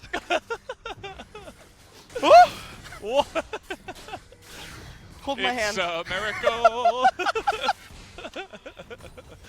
Oh my. We can now transcend together. We were here in this moment. The teams did something right. Get me the for wet LS. tissues. Now, if you're wondering this, and you're thinking T1 are being stupid for not taking the mid inhibitor, you're wrong. So the reason that you would be wrong for thinking that is the super minions would then come out, in every single wave, Hanwha Life would get it, and T1 would not. And so, for all of the time the inhibitor is down, that is just gold and XP only funneling in to Hanwha Life and not to T1. That's why this early, when your champions only have 1.5 core items, you can't really team fight if the opponent doesn't allow you to and there's not something to force it. And so having one lane permanently deactivated due to super minions is way too bad at this stage. So, really good decision to see them not stick around for the inhibitor. Here we go. Trying to force this one on a Faker. They might just be able to do it. The Seraph's going to keep him alive, though. And you see Haru just hesitating there for 1 second too much. And Faker is going to be able to get out of that one. Had to burn Cleanse and Flash to get away. I want to give a little caveat here. You ready? Okay. I like how, I like the parallel here about how you won't take the inhibitor. They recognize that you don't take it because you would be giving away free gold. When you free side lanes due to a surplus of minions. Okay, A similar thing can be achieved. Wait, what? What do you mean? I'm kidding. I'm lying. Oh yeah, he must be lying. Likely sinning is LS. Likely story, actually. Yeah. Okay, Kana. That was really interesting. Kana's gonna have to flash. Yeah. But using the Awkward condemn position. to knock set backwards as he's able to be displaced while doing the haymaker. Looks like something out of a superhero movie. Now, also, I really like the Oblivion Orb on Gragas here. Mostly because you look over at Hanwha Life, no one's really building magic resistance. You have Merc Treads on Rise. But outside of that, Gragas now... Hey, QSS. Okay, well, that's Rakan. Yeah, I know. So, I'm just trolling you. I get it. It's alright. Yeah. I'm just teasing. That's what I'm It's here fine. for. So Gragas, he currently has 33 pen. And I actually forget what rune he took, whether he has Sudden Impact or Cheap Shot. But if he has Sudden Impact, he actually has even more pen than that. So when we pan over, hopefully, to some of the Hanwha Life members in a second, at the bottom left, you'll be able to see their magic resistances. And remember, Gragas has 33 flat. At this point in time, any day now, we're gonna click on a Hanwha Life champion. No. Just give it a second. How about no? We're gonna pan to Elise. JPG. We're gonna pan to Elise here in a sec. Give it a sec. I don't know about that. Hold on, slow down there, Valdez. Don't jinx it. Okay. Oh, I guess we do have a lot of Don't time. jinx it. Okay, Elise. All right, we're gonna go to Aphelios. And Right? what are we looking at? We have a lot of time because these... All right, Rise. Okay, now, see, he's the one with the magic resist. I swear they're listening right now. But he has 72 LS. Stop. Obviously, the penetration won't All right, work. there you go, 35. 35 Vayne. Almost true damage. I didn't see it. I wasn't looking. Okay, well, Vayne has 35 MR. Okay. So, Gragas is basically dealing true damage to Vayne. And now, if Vayne had 39 or more MR, you'd get Void Staff. Take a look at this play. Suplex into the turret. He might die here, as had to go into that one. Considering a dive, that is not going to happen. And, well, now we got a big rotation coming on in. Because he's a fast boy on that Gragas. Thinking about it, they got some really low members here. Teddy on Vision. And they decide, how about no? They played that really safe T1 to, despite how low Tempt's HP was. Oh boy, look at the damage coming in from Vsta. I like Stacking effort. it up. Effort kind of looked like me when approaching Aphelios. Yeah. Like, actually, what do you do? What is that? You know, you're going to mutate right in front of me? What are your abilities? Yeah, what's going on here? I was very impressed. Atlas sounded like a thesaurus yesterday. He knew all of Aphelios' combos and... Yeah. That was really impressive anyway. Hey, I know Crescendum. Yeah, I know Gravitum. Gravitum, that's the rooting one, right? Yeah. Then there's Severum? Severum? Yeah, Severum. Right? Isn't that like the lifesteal guy that you can like lock on to and attack stuff? I think. Okay. It's one of them. Okay. So we got 3 out of 5. That's good enough. Now, all right, so... That's passing. When 60%. you get that quiz... Oh, look, free! The entire wave could have been killed. Yeah. That Especially was a because freeze. there was a cannon there. To Yes, make it there was a even. cannon. Yeah, especially. Which means that Rise has to walk up. And if that wave dies, there's no tier 2 turret in top. But then Hanwha Life's gonna get the Baron. No LS, they're gonna take the Mountain Tree. You don't know anything. Okay, here we go. Trying to root him down. Kana in a lot of trouble here. Is gonna be pushed down through the ultimate. Doesn't matter how much grit he's got. Going to be taken out 3v1. As there was really no vision, actually, in that blue side jungle for the side of T1. And so a very sneaky maneuver there from the side of Hanwha Life to make that happen. And they're sticking around, but it looks like T1 have called their bluff, and they say, you guys are probably still all here. The miasma is perfect. It's going to deny everyone, as no one is getting out alive. I feel like I've seen this movie before. CuVee in a lot of trouble. Nicely done there, but it doesn't matter. Triple kill going to the side of Faker, as he is now 3-0-2. And now that is going to be the Baron getting picked up. Now, is Kana going to teleport to the Dragon and stop Aphelios? Or it looks like he's actually just running there. Now, is there a blast cone behind it? No, there's not. So I don't know how he's going to get over the wall. Is he going to flash for this? Well, he needs vision first. And now he's just running around, so no flash. I actually think it's worth flashing for it. I think it's worth flashing for it. It's not 100% that you're going to get the kill, though. Oh, we always like to watch... Okay. I like it. I feel like I'm Okay. watching LS's stream. I feel like I'm watching a good player, is what I feel like. 해봐. Let's do this. Let's try this. Let's do this. Whoa! That was big. I like saying it. whoa. I like it. There's no conversation. Nothing needs to be said or relayed.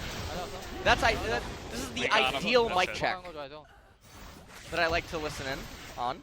Yeah. You can also see the F key usage. Some people, they'll say that it's spam. It's not spam. You just have to get adjusted to it. There's never too much information. CuVee is... Effort missed his dredge line, so he couldn't get in range. He didn't have his ultimate anyway. I mean, his armor weighs a lot. You know, he It's didn't quite true, know. yeah. Yeah. Big dredge line. He's got the stone plate. Couldn't handle all that weight. Oh, by the way, big pickup here for Gragas. Morellonomicon gonna deny all of the healing that I was we having do a have here on really, the I was side having a really good time this of game Hanwha Life. until you just said that. Big item purchase here for the side of T1. Gonna help them on their push. Cuzz an absolute monster now. And speaking of monsters, the Baron push is actually monstrous. Coming in here, they're gonna be able to pick up 2 inhibitors likely. Hanwha Life don't look like they want to engage here at all. Turret comes out, bit of chip damage, but nobody's really looking to engage in any capacity. Rise getting there late, as they were essentially giving away those 2 inhibitors, decided that they were not going to be able to fight. So it does go down. Uh-oh, uh-oh, uh-oh. Baker, oh no, not like this. Yeah, he's dead. Nice try, buddy, but that's what happens when you delay your back.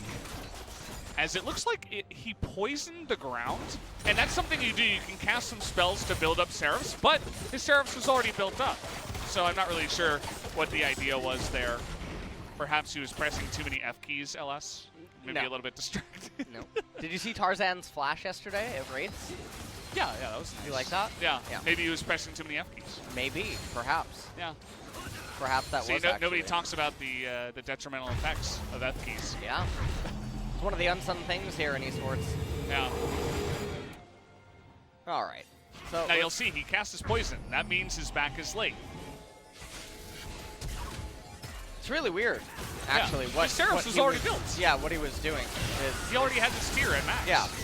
I'm not sure what. It's either habit or he's talking or... I think he's building Morello. Now, you see, Yes. Yes. Elise has it too, by the way. We all know that Gragas with the stealth. You gotta deny that, okay? That's a lot of damage. Elise should actually have Leandri's because the way that fights are led up to is actually just by poke.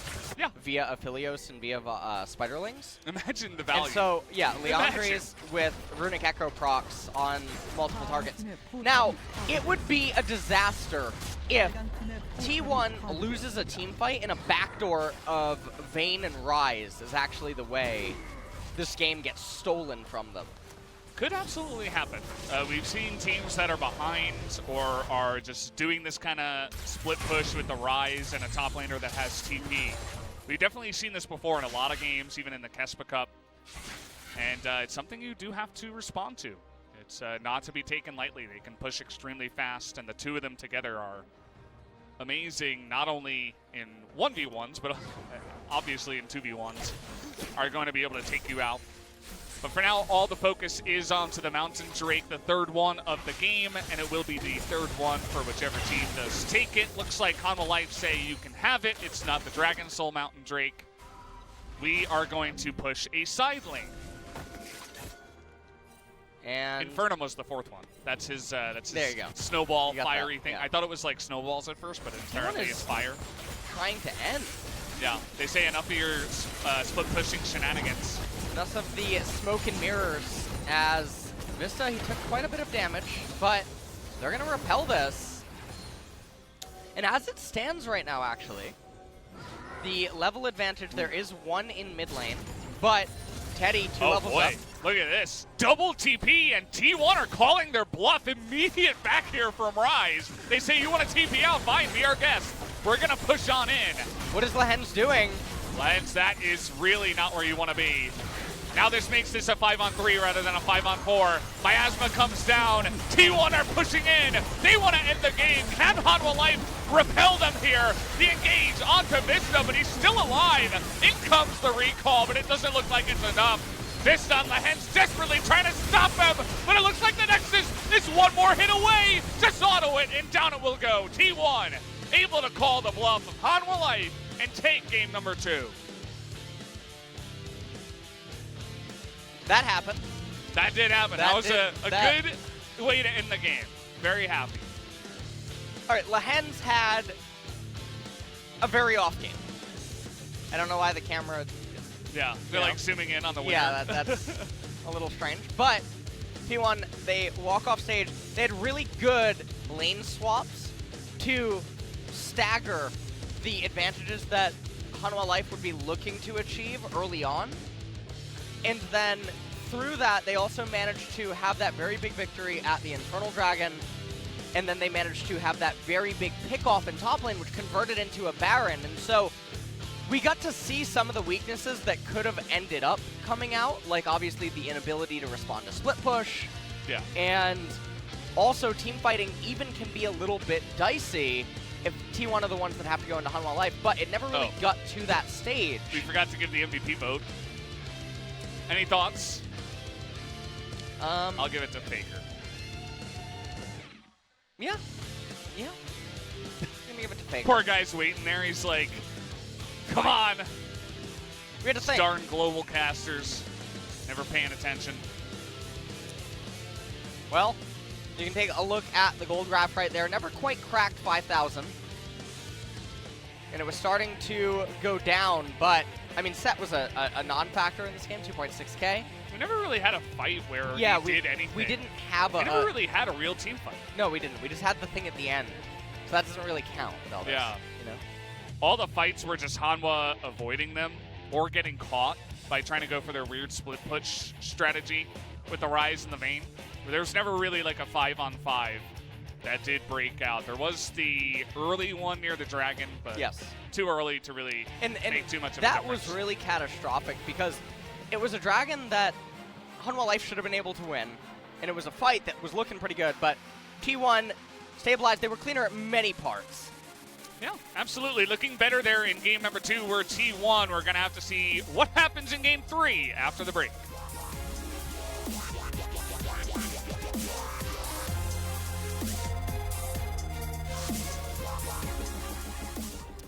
No, thank you, G-Sun, once again for a wonderful translation of the analyst desk. As, wow, Faker, 300 POC points. I wish I could have as many POC points as he does. That's a lot of points for sure. He's building them up. And he is back to play another game. He's got another chance here in game number 3 as T1 as a whole has bought themselves another chance. Bit of a weird game 2 was. Very disjointed, it feels. Not that classic League of Legends with team fights into objectives, into victories. As Hanwha Life playing a different kind of style here in this game number 2. Yeah, and I mean, the thing about it is the draft was definitely much closer than in game number 1, and T1, they played around the weaknesses that they had by doing their best to sort of reduce it with the lane swap juggling over and over and over. There was the nice roam top lane that really put CuVee further behind on Vayne. And then at the very end, that was a very questionable base race that obviously T1, like you said, they called the bluff and managed to win that game. So now, coming into game number 3, we have a Pantheon ban out the gate. Hanwha Life banning Rek'Sai and Jarvan.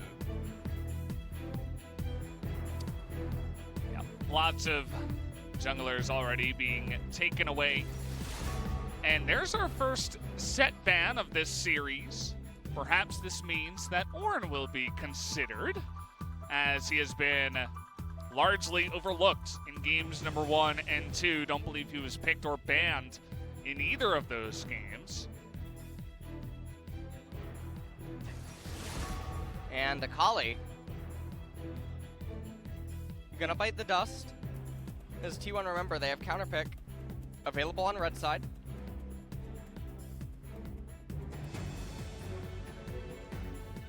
We'll see what ends up happening here. T1 putting in some consideration. Rumble. Yeah, Rumble taken away.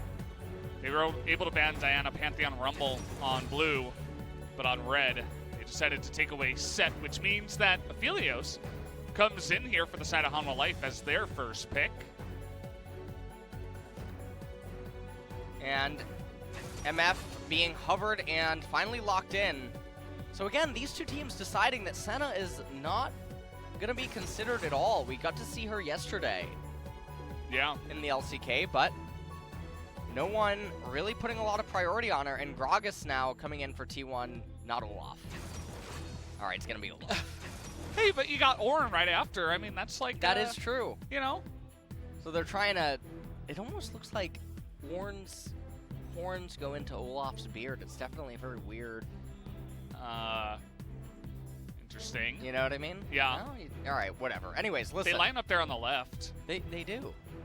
But on the right, I'm not sure. I might take that puzzle piece out if I was building that puzzle. Lucian being hovered. Oh, it's actually just going to be swapped over to Aatrox. As now we're going to move into the second ban phase. Now the Ornn is obviously flexed mid and top. Aatrox likewise able to be flexed mid and top. And the Olaf is in a favorable jungle matchup inside of a vacuum, but we're going to have to see how the rest of the team composition pans out. As it stands right now, T1 has a lot of engage and a lot of desire to sort of have these wombo combo-y kind of team fights, and we'll see if they're going to draft further into that based on what they pick on R4. Probably going to choose support on R4 so they can retain counter pick on R5. And conceal if the Aatrox is mid or top lane. Pretty common. We'll see what does get banned away here from the side of T1 once again. Blitz, the first support that was banned. Will they consider another one? Or maybe they want to target Tempt or CuVee here potentially. With that Lucian ban, looks like they'll do just that. No Lucian for either of them, and no Mordekaiser will be played here in game number 3.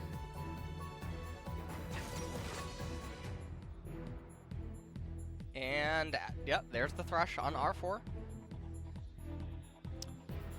Oh, Lehends has got a big smile on his face. I feel like something sneaky might happen right now. Is Soraka Yuumi coming on in? It's your bay. Let it flow through you, Valdez. Let the hate. Ornn looking like Darth Sidious right now. I am excited right now. This is actually very hard. Victor is going to have to find Soraka. Now, Syndra is also really good in a spot like, okay, Cassiopeia is actually going to be locked in. Cassio is very dangerous. And the reason that I was saying that Victor is good is because once you get the movement speed on the Q, you can cast the Q, Soraka goes for the silence, you can reposition really quick and get off it. Cassio is locked into animations, however. And so, this can be a nightmare. Soraka hard counters Aatrox in top lane, annihilates him in team fights, destroys Cassiopeia in team fights. Yeah. Morello is going to be necessary in this game. Yeah, this is... Oh, man. We're going to need a Morellonomicon on Gragas and on Cassiopeia, and Executioner's calling on Aatrox. There is the enormous amount of healing that needs to be sliced in this game. How about MF? Is she building one too? She's gonna need a Mortal Reminder. Yeah? Yeah. All right, that's it's kind of crazy. And so is this comp. Yuumi, Aphelios, Ornn, Olaf, and Soraka. This is a disgusting team composition. Just it wasn't Olaf. This might be your favorite composition of all time. If it wasn't Olaf. If it wasn't Olaf, we were so close. 4 for 5, man. I like team compositions that don't let the opponents have fun. Yeah. That's that's one of my favorites. But the Aatrox, Gragas, Cassio, MF, and Thresh, it feels really bad to say this, but they need to get very, very far ahead. Enormous amount of responsibility on Cuzz this game. Going even is not enough. They're going to get outscaled by a million years. Yep, does look that way as the rosters will flash and Summoner's Rift will be here to stay. As Soraka is back. Welcome back, Soraka. Nice hair you got going on there and wings. Up in the top lane, of course, on the Korean solo queue ladder. I'm actually leveling up a new account. I got placed into like mid-bronze on a new MMR. This is a cruel joke, isn't it, right? We're talking about solo queue real quick? Yeah. Yeah, I'm just on a 17-game loss streak. I just wanted to bring it to solo queue eventually so we could mention it big once deal. Yeah, on the broadcast. Everyone's just going to make fun of me now. It's fine. Thank you, Valdez, for this. I was 5 wins from Challenger. I was getting plus 24, okay, in Grandmaster. I bet you're getting minus 24 now. I'm on an unprecedented 17-game loss streak, looking to continue it to 20 after the cast. Continue tonight, right? Yeah. If I can get into a game, all the teammates are dodging me and Shrimp. We've lost 17 games in a row. I've lost 300 LP. Yeah, they look at your OPGG. They know you're just trolling your way down to iron. A lot of them, they're asking, how is this duo almost Challenger? How did they get there? Oh, no. Good question. But, yeah, in solo queue, you see a ton of Soraka top. I mean, I was getting it probably half of the games that I play it in. It's Soraka is really, really good. That she is. It is a very powerful champion. I also really like the skin here. Personally, I think it's the, is it the Nightbringer? Dusk? What is the new skin set? Dawnbringer and, you know what I'm talking about? The new set is the champion set. No. Got him.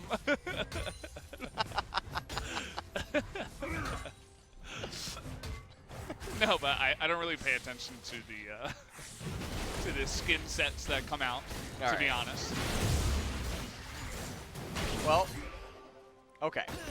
So, CuVee on the Soraka. And the reason that I was mentioning that skin is because it's really hard to see the Starfall.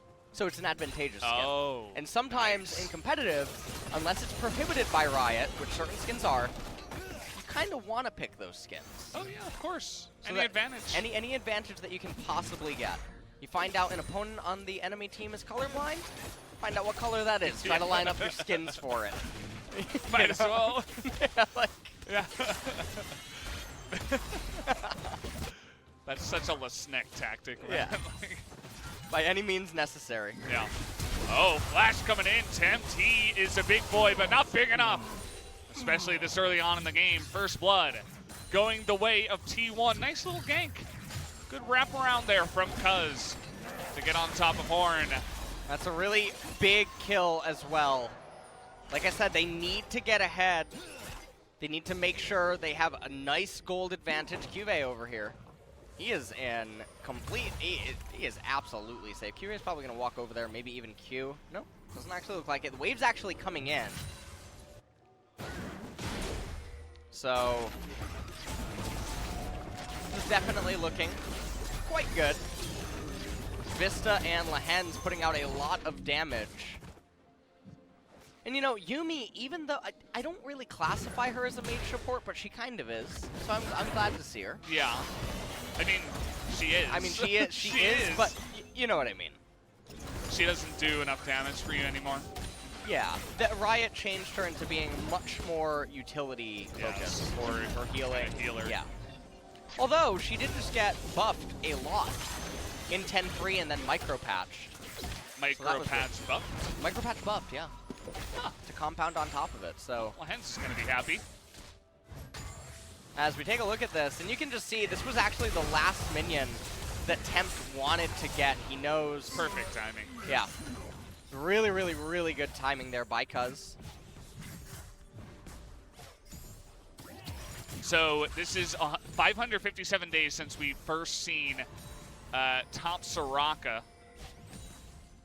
Or no, since we've seen Soraka, and the first time we've seen top Soraka in the LCK. Last time we saw her, said that Gorilla was playing her. And, you know, she's honestly been such a busted champion for such a long time. It's really sad it took this long for people to realize how good she is. Now, some people might look at this, and if you're unfamiliar with what's been going on in high-end solo queue, or maybe anywhere, yeah.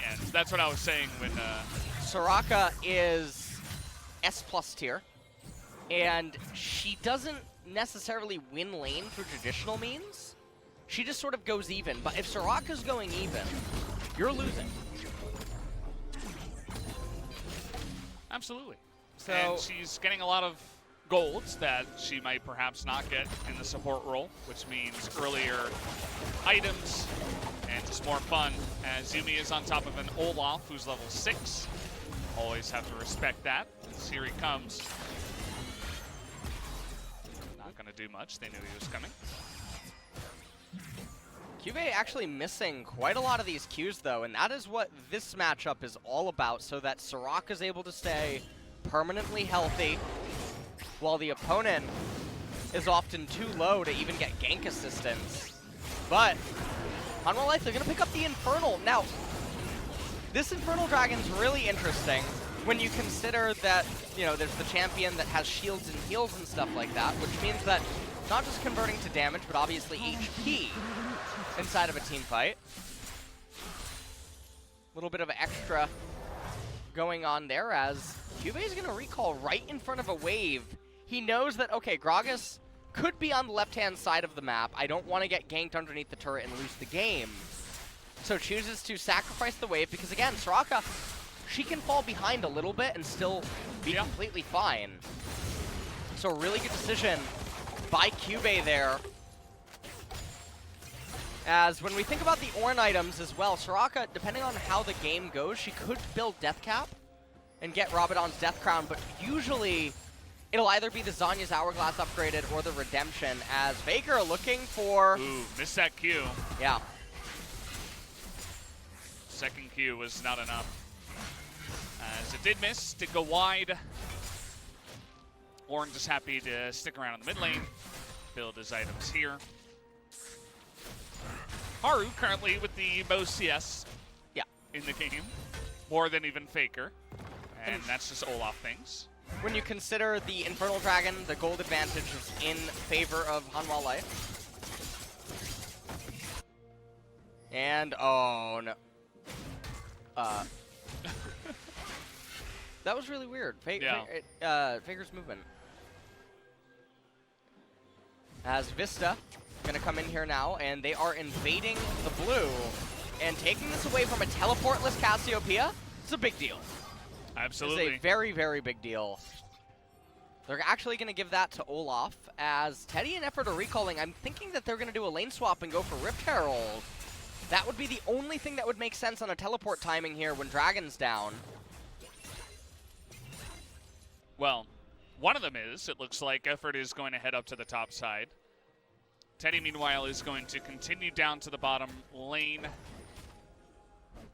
So one of the interesting things that you can do here is you could actually rotate bottom to Herald, take it, and then put bottom in top lane, and get the leg up on the tempo for the initiated lane swap. And then in the 2v1, they'd be able to get plates against the Soraka, and even if the plates and stuff go down in bottom lane, it would end up being a better overall trade because you still would have 3 minutes until the Cloud Dragon, and you'd also get that Herald, which could then be used to actually crack the mid-tier 1.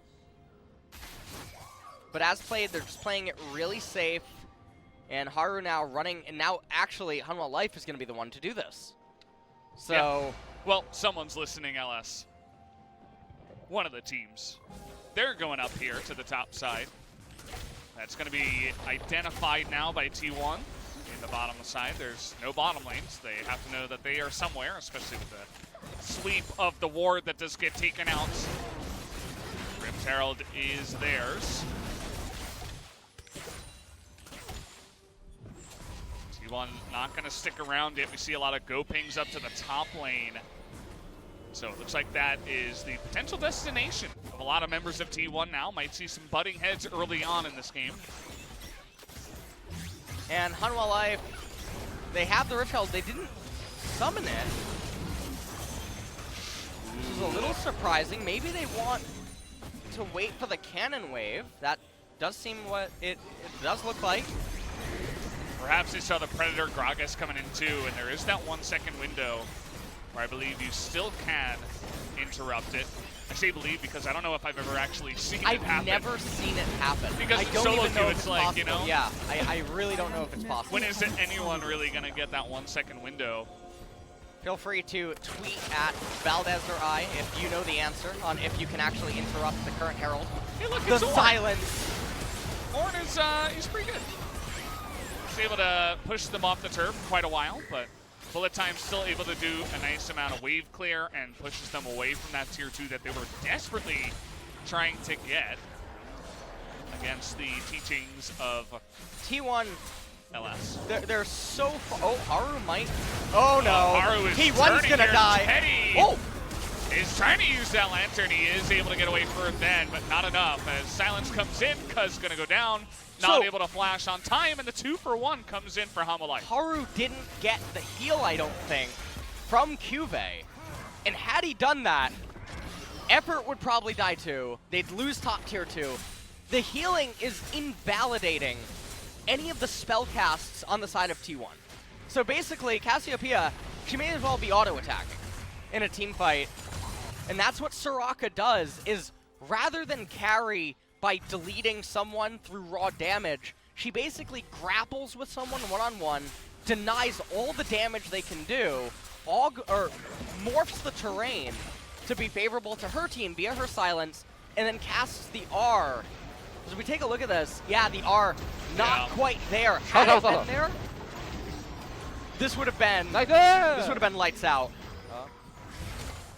Soraka is a hyper carry, even though most people don't perceive her as such, and it's because of her ability to basically put force fields over her teammates and prevent them from taking any damage. And it's a different spin on carry. It's not one that people are used to seeing, but she is a hyper. But carries do damage, LS. Or not always. You ever been carried by a priest? No, you know, in an MMO? Doesn't have. No, that doesn't. Yes, it does. That's true, actually. You can get We've carried. got a great Holy Paladin in my guild, actually. Yeah, you can. I mean, you see it in other areas of games, MMOs. You can be carried by healers. There are certain healer classes that are so strong they just deny death, and that's a carry in itself. And that's what Soraka does. And there's no other champion in the game that does it as good as her. Yeah, she's a lot of fun, and I have no doubt in my mind we'll be seeing more of her, regardless of how this game does go, especially because of the current solo queue climate in Korea, and no doubt abroad. Down will go the turret. This time Lehends able to group up and pick that one out. As now, I mean, we're still very early on in this game, but a lot of objectives already have been taken out. The top tier 2 not going down. That's really the only other one that was attacked heavily that stayed alive. No Drake now for 4 minutes or so after Hanwha got the Cloud and Infernal. It's a mountain, which is actually insane for Hanwha Life because they have the magic resistance already on Soraka. So she's also going to build more tank items. Oftentimes she'll get the Spirit Visage. Can be her second or her third item, depending on how she wants to build. Olaf obviously going to build resistances. Ornn loves resistances. And Yuumi, well, Yuumi doesn't really get much value out of Mountain Drake because she's always living inside of someone else. And a parasitic kind of lifestyle for sure. As Haru in a bit of trouble here. That poison once again at miss. Faker, those follow-up poisons haven't been on top of it, but again, had the zoomies from the Yuumi, not the easiest thing to take out. Tons of plates taken out in this game, by the way, as you can see, 1,200 to 1080 in favor of Hanwha Life in terms of gold.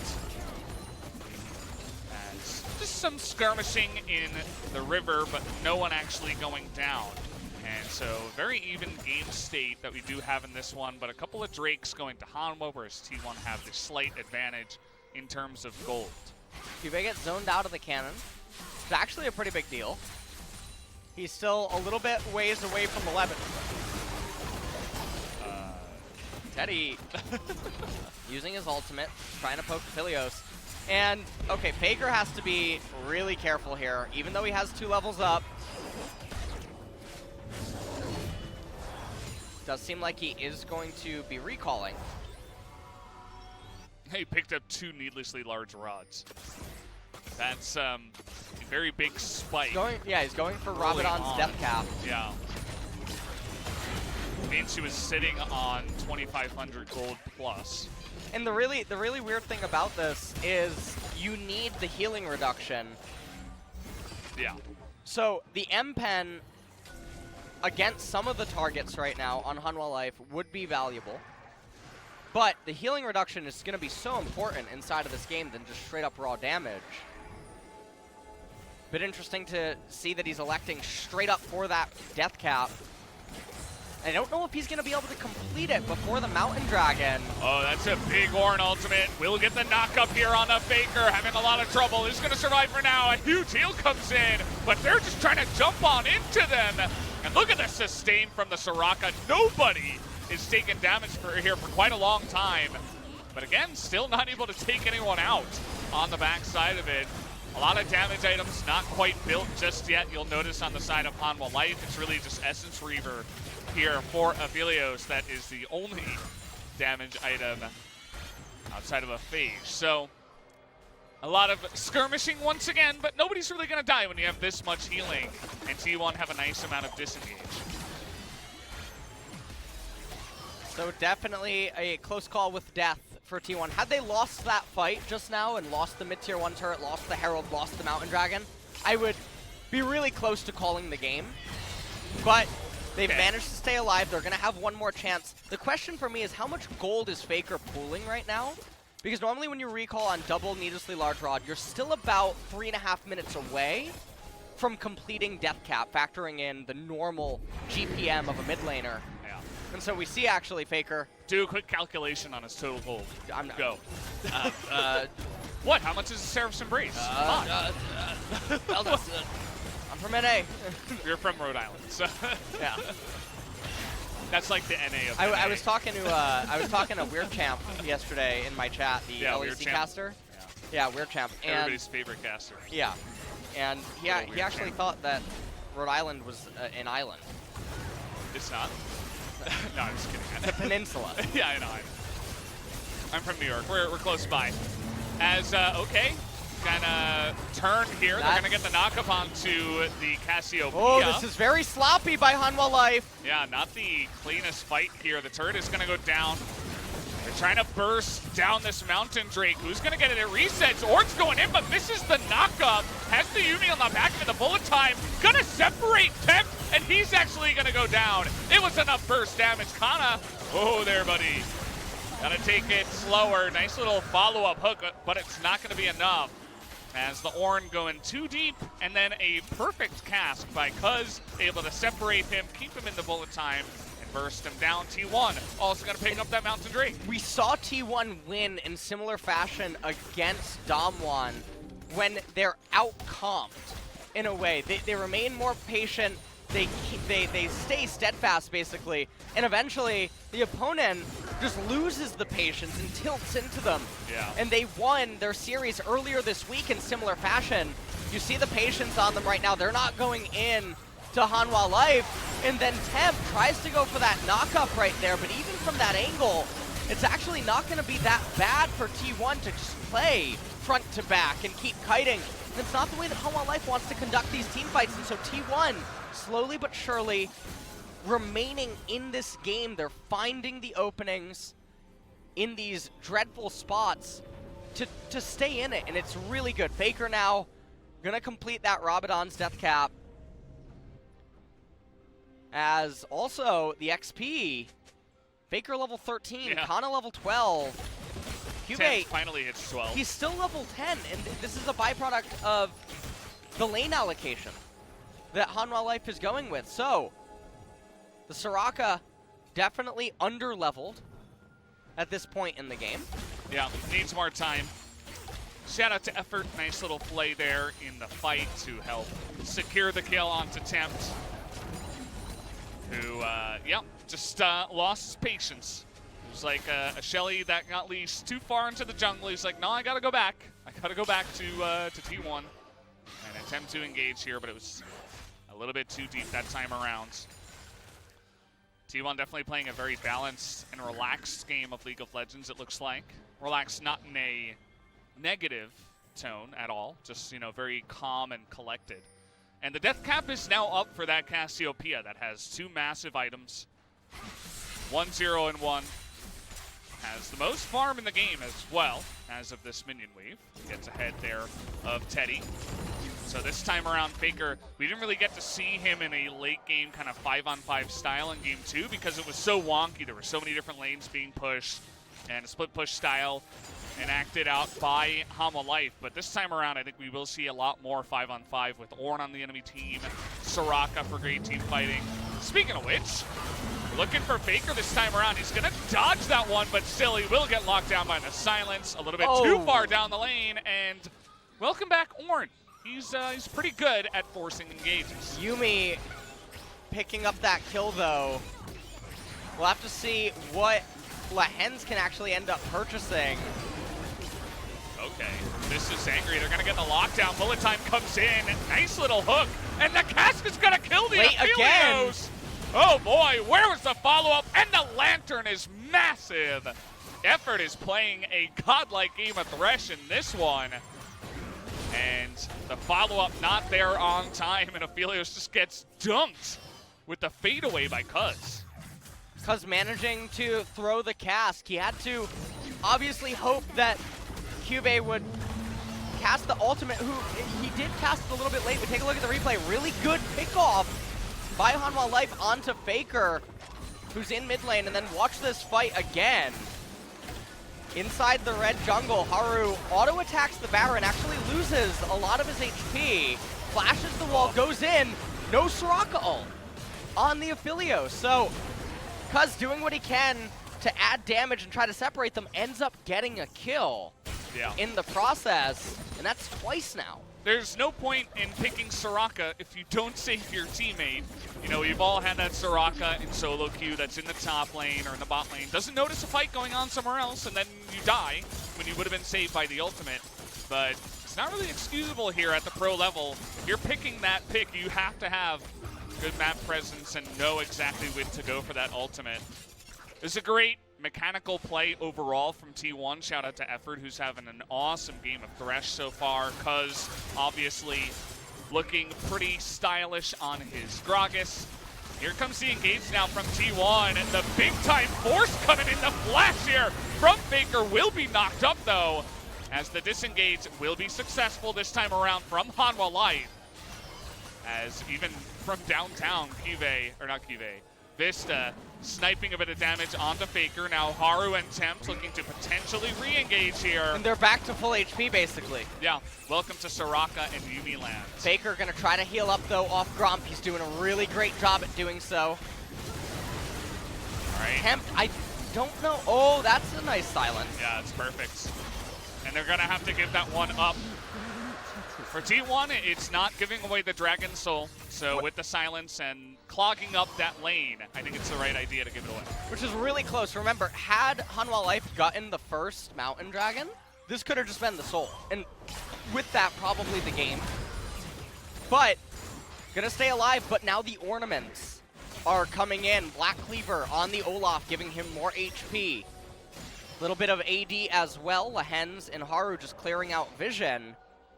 But in terms of other ornaments, we're going to have Infinity Edge, and then it looks like Luden's Echo. We're going to take a look at this replay first, though. T1 said the time is now. Yeah. Faker runs in there, but the silence is all the lockups. Beautiful Ornn ultimate this time by Tempt. Vsta never dies. He just never dies. He gets can't healed. Yeah. He gets healed to life. Over and over and over. There was an insane amount of burst damage coming in from Faker, and the bullet time right on top of Aphelios. And it just didn't matter. You have Soraka and Yuumi on top of you. You are not going to die. At this point, Ornn gonna just wait until he has level 14, upgrade that Infinity Edge. Luden's Echo is going to be the purchase for Lehends. So he'll get that CDR value out of the item. He'll also get the proc, so he can add a little bit more damage. And T1 does clump up quite a lot. Looks like Spellbinder next for Faker. And, well, they do have one Morellonomicon and one Executioner's Calling on Gragas and Aatrox, respectively. But is that enough? I mean, we've seen times where Faker and Teddy are engaging, so there's no healing reduction, and if they had some, perhaps that would have been a dead Aphelios. Well, the good thing about Gragas having it is his cast can hit multiple targets, which is really key in a fight, especially because Hanwha Life, they like to fight while clumped up. They like to hold, well, ideally, a Phalanx, protect the Aphelios, and then obviously turn the tables with Ornn, who should really just be using his ultimate defensively against T1. Now we'll take a look at... Whoa! Wait, what? That was a replay. They're ahead of us. That was a replay of what just happened. Was it? Yeah, I think we're behind. No.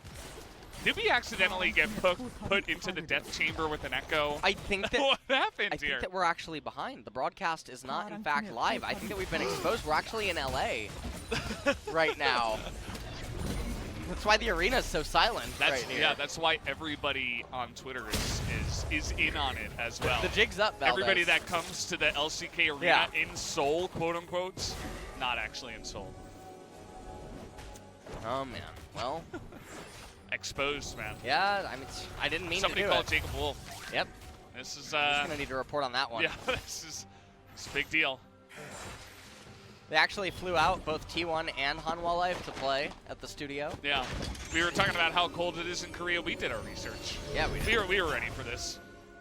Professionals. So both teams continuing to scale up. Another ornament now completed. Molten Edge on Vsta. And even though Hanwha Life are down 6,000 gold, or about actually a little, 5,500, the Infernal Dragon is doing a bit to reduce that in terms of how much actual value is going in there. But, and the mountain. Yeah, the mountain as well. The ornaments are coming in. So the gold is probably actually in Hanwha Life's favor, all things considered. And then when you factor in team composition, they're definitely ahead right now.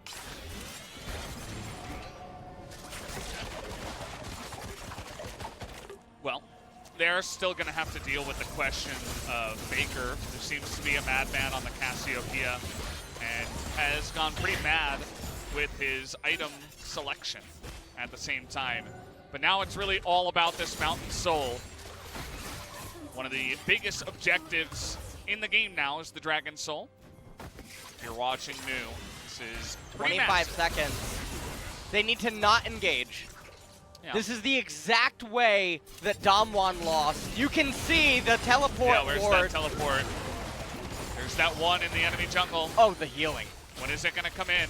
What are they? Why are they holding? Just go into the mountain. Valdez? Just take the damn drink. And, you know. They know. Oh, no. This is going to be a Giga Flank by Kana. Oh, no. A Giga Flank. A Giga Flank. I don't know if I've ever seen one of these. It's come. Oh, there it is. Yeah, there it is.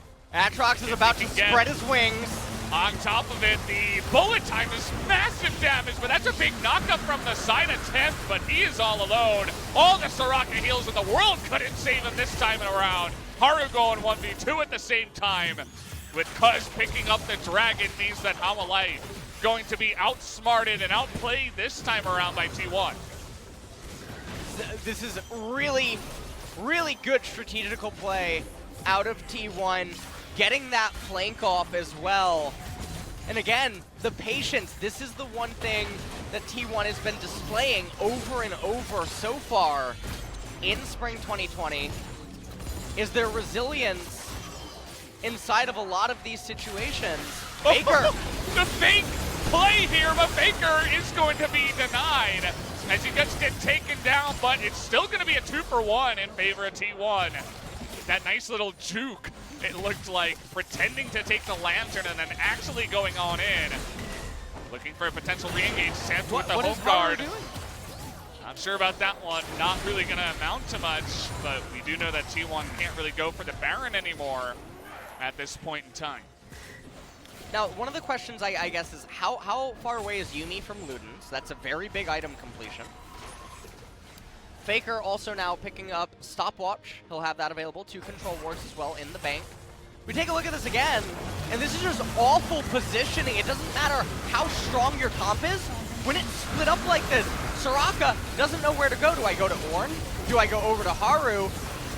How do I use my silence? Vsta doesn't even have a reliable way to deal damage, and this is just a positioning problem here. Watch Faker. 좀만 볼게, 좀만 볼게, 좀만 볼게. Well, it was his call to go in. 나 좋았고 괜찮은 거 같네. Saying it seems okay. He says, yeah, it's okay. 이러면 애매하다. He's like, oh, if it goes like this, it's kind of, iffy. And he's kind of right, too, because if they had just gone to Baron and looked for a potential turn with a, flash R from a Cassiopeia, it probably would have worked out better than just a 1-for-2 that they couldn't go for a Baron. And now they're just going to start up the Baron. Here we go. Haru in the front side looking for an entrance into this Baron pit.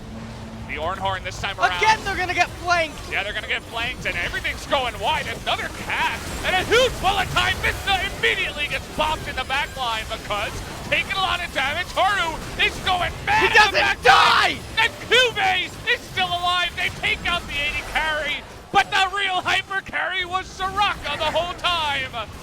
The big time turnaround at the end of that one. It was looking so good after Vsta died, but it just didn't matter. That's a resto Druid, Valdez. That is. She's got the hots on everyone right now. Well, I've got the hots for Soraka in this game. It's a 4 versus 1 for people remaining alive, and Baron will go the way of Hanwha Life. Oh, man. It looked like the flank was going to be good. And it was for taking out Vsta. It was. He got the flank, but the Tree of Life that was Soraka just decided that you weren't going to actually die today. Yeah. Watch CuVee's positioning. Yeah, I mean, He tries Kana, to save Vsta. such like, a nope. great job, and then Kana can't kill Soraka even through the Grievous wounds. Over and over, Olaf refuses to die, looking completely immortal inside of this fight. Kana thinking to himself, what was that? And it's not only Soraka, too, because the Yuumi was on top. And by the way, Lehends completed and buffed up by Ornn with that ornaments completed on the Olaf the entire time. And yeah. We were kind of laughing at the Olaf pick, but in these fights, he's just going really far deep into the back of it with the Yuumi and the Soraka to heal him. And the other really great thing about Olaf is he's able to actually build Spirit Visage, which increases the healing received. There you go. By both the Yuumi and the Soraka, which is almost invalidating the Grievous wounds that T1 is built. So I love this team composition, Valdez. This is 2 days in a row that I've gotten to see team comps that I've really like. I really like when opponents don't get to have fun. And it has an Olaf in it too. You know what? I'm gonna give it to him. Yeah. I think I'm gonna go to the Riot store after this game. I'm gonna buy the blue Olaf shirt. And I don't believe you. I'm gonna don that on stream later. Oh man. Yeah. That would be that really would be a new thing for 2020. As Mountain Drake coming in here. Again, T1, they need 2 of them to get the Mountain Soul. Hanwha Life, though, should be pretty confident after the way the last fight went, and they see Aatrox this time around, so no flank is going to happen. Nice hook there, buddy. You're going up against Chad or the pin! Look at that guy in the back. Faker does nothing in this fight. The big-time bullet time, though, is there for Teddy. He stays alive the entire fight. It doesn't matter. As he blasts the wall. Oh, poor Kana. They don't have enough bursts to get through this comp anymore. After the initial beginning where you're like, oh, they popped someone, you have that spark of hope. Can Aphelios just, can you just go tank at this point? Yeah. Like, You were talking about Spirit Visage, who can build it. I'm like, yeah. well, can Aphelios build Spirit Visage? Oh, they got Kana. Okay, trying to go with their nose. No! Reno, and that is going to be a dead Reno T1. As Teddy now is going to go down here. Dragon Soul picked up by Hanwha Life. And that is going to be another shutdown there on top of the MF. Hanwha Life with this comp and with Dragon Soul and Double Dragon, Mountain Dragon They are never, ever going to die. They're never going to die. Absolutely right, Valdez. As really, Aphelios needs to just get a Guardian Angel. He'll have the resistances from Mountain, plus all the heals coming in.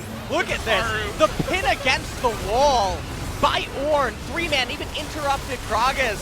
Mid-body slam. Everyone refuses to die.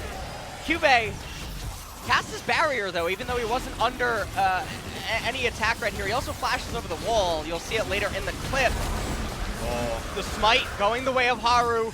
He's also 3 levels up, so it's not like, not to short Cuzz or anything, but he is trying to climb a mountain there. Yeah. On that smite fight. He did really good for what he, the position he was in. Nice, nice barrier, Vsta. It's looking pretty good. And again, he does not have Bloodthirst or anything like that. That's just, that's Mountain Soul. Redemption picked up by CuVee and got the ornament upgrade as well.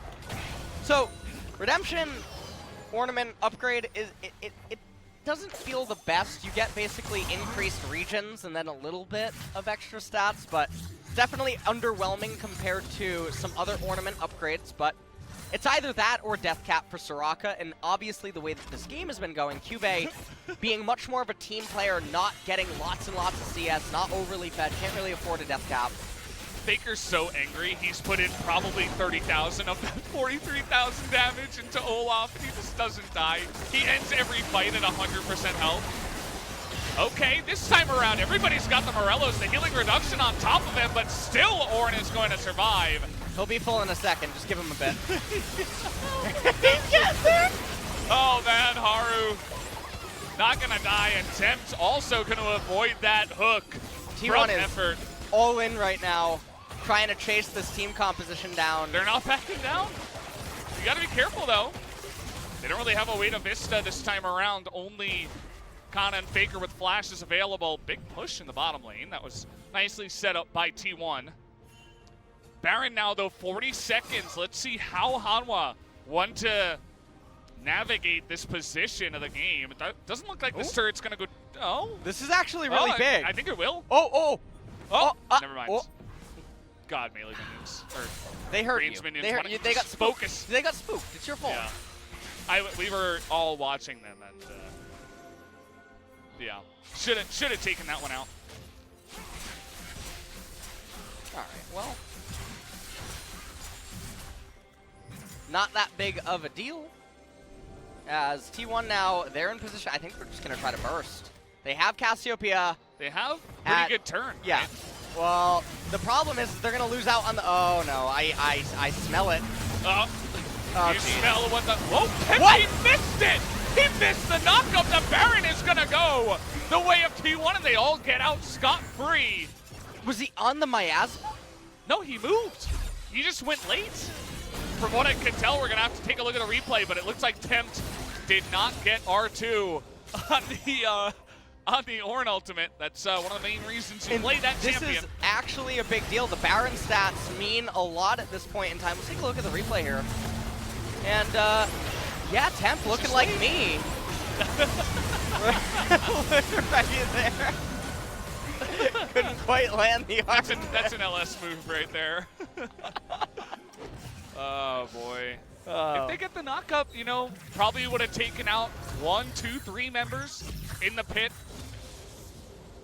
But the way it stands, now T1 has Baron for 2 minutes, so that will actually bleed into Elder Dragon uptime by about 32 seconds, it looks like. Oh man, well, Elder Dragon, that's the out for T1. Doesn't matter about your heals. Yeah. If they can just bring you to 20%, then... And they will. They've okay. done that a lot of times. They have.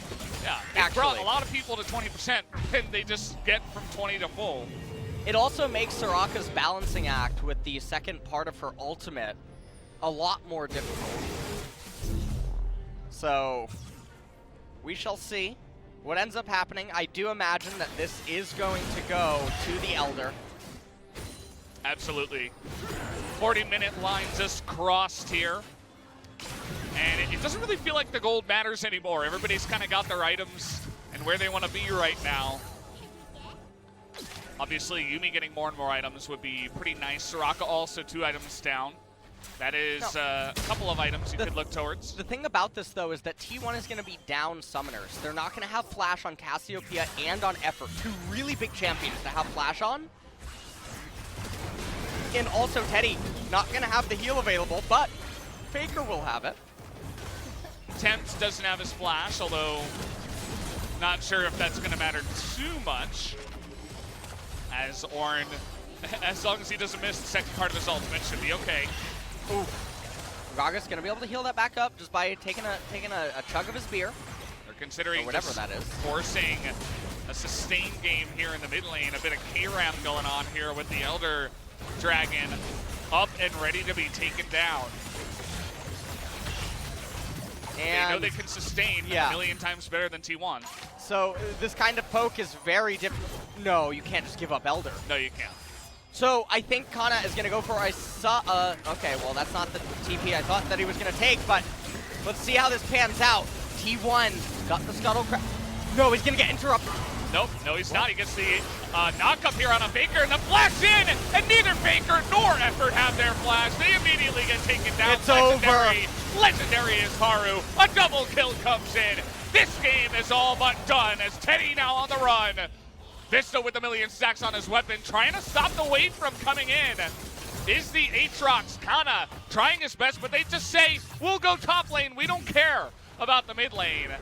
Let's see if they can actually push it in. Yeah, they're calling to end the game here. Couldn't quite locate the Gragas.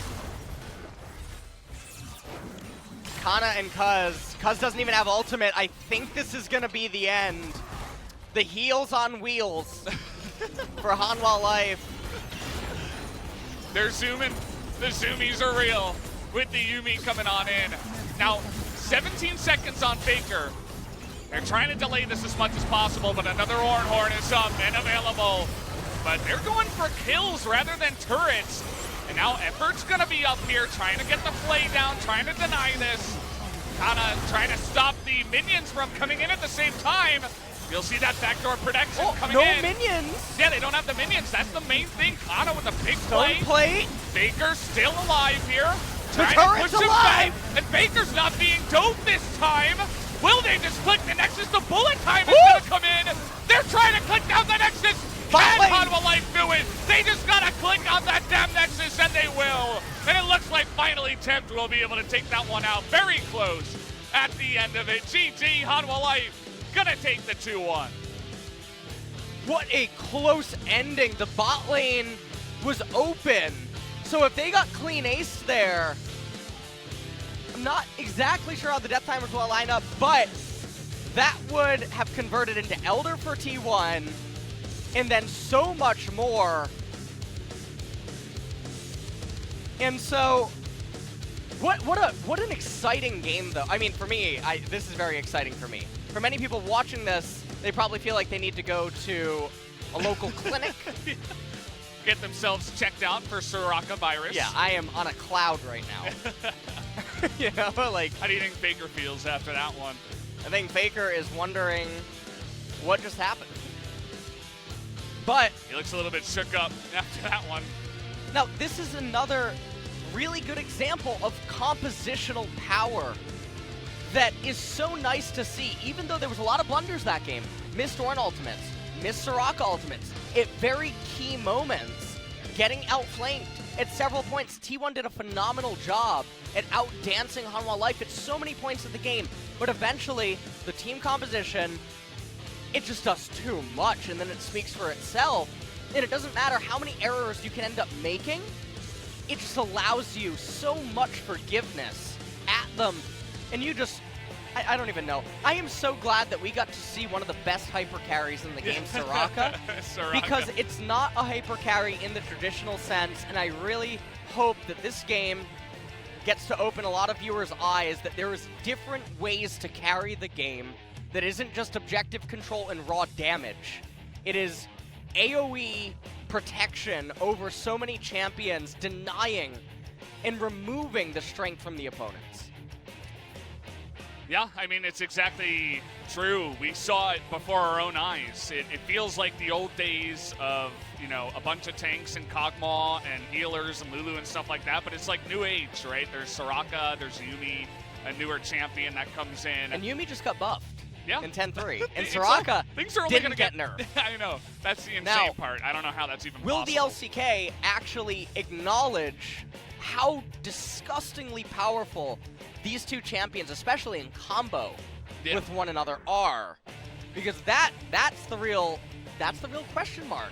There's been so many extremely strong champions the LCK has refused to pick up at certain points. Karthus, one of them, although Cuzz on T1 is one of the Karthus players. How about Ornn? Ornn? Yeah. I mean, that's not just the LCK, that's the world. Yeah, the world. The world doesn't quite understand the ornament and just how strong he is. He's been broken for over a year. Yeah, I mean, you were saying that last year. We're saying it in spring. Yeah. 2019, that Ornn is one of the best in the game. And so we're just taking a look at the highlights here. Honestly, is there anything Soraka can't cure? I'm not quite sure. She seems to have the answers for everything. Really nice kit. Really worried, actually, about how Riot's going to approach nerfing her in 10-4. They've already said that they are going to do that. And it does always make me sad if champions like this get removed from the mainstream meta, because I feel like they offer so much more diversity. They offer a really nice spin. Yeah, a different way to win the game. Yes. Rather than just your normal kind of 80 carry. And you know what? Tank mid. If T1 had won this game, absolutely Kana's the MVP. He had such an impressive performance with his Aatrox, doing so much work inside of teamfights. It really felt like a Kana V9 in so many different aspects of this game. He did so well on this champion. Arguably, though, I feel like he is one of the only champions in their composition that can do anything against a Olaf running straight at you, or, you know, getting just demolished by an Ornhorn. He was always getting the great flanks, and as an Aatrox, incredible mobility, ability to get away from this kind of composition. I mean, what are you going to do when you're Faker without Flash? Yeah, there's Nothing. really nothing you can do there. And the quick decisions by Hanwha Life to capitalize on these mispositions of T1.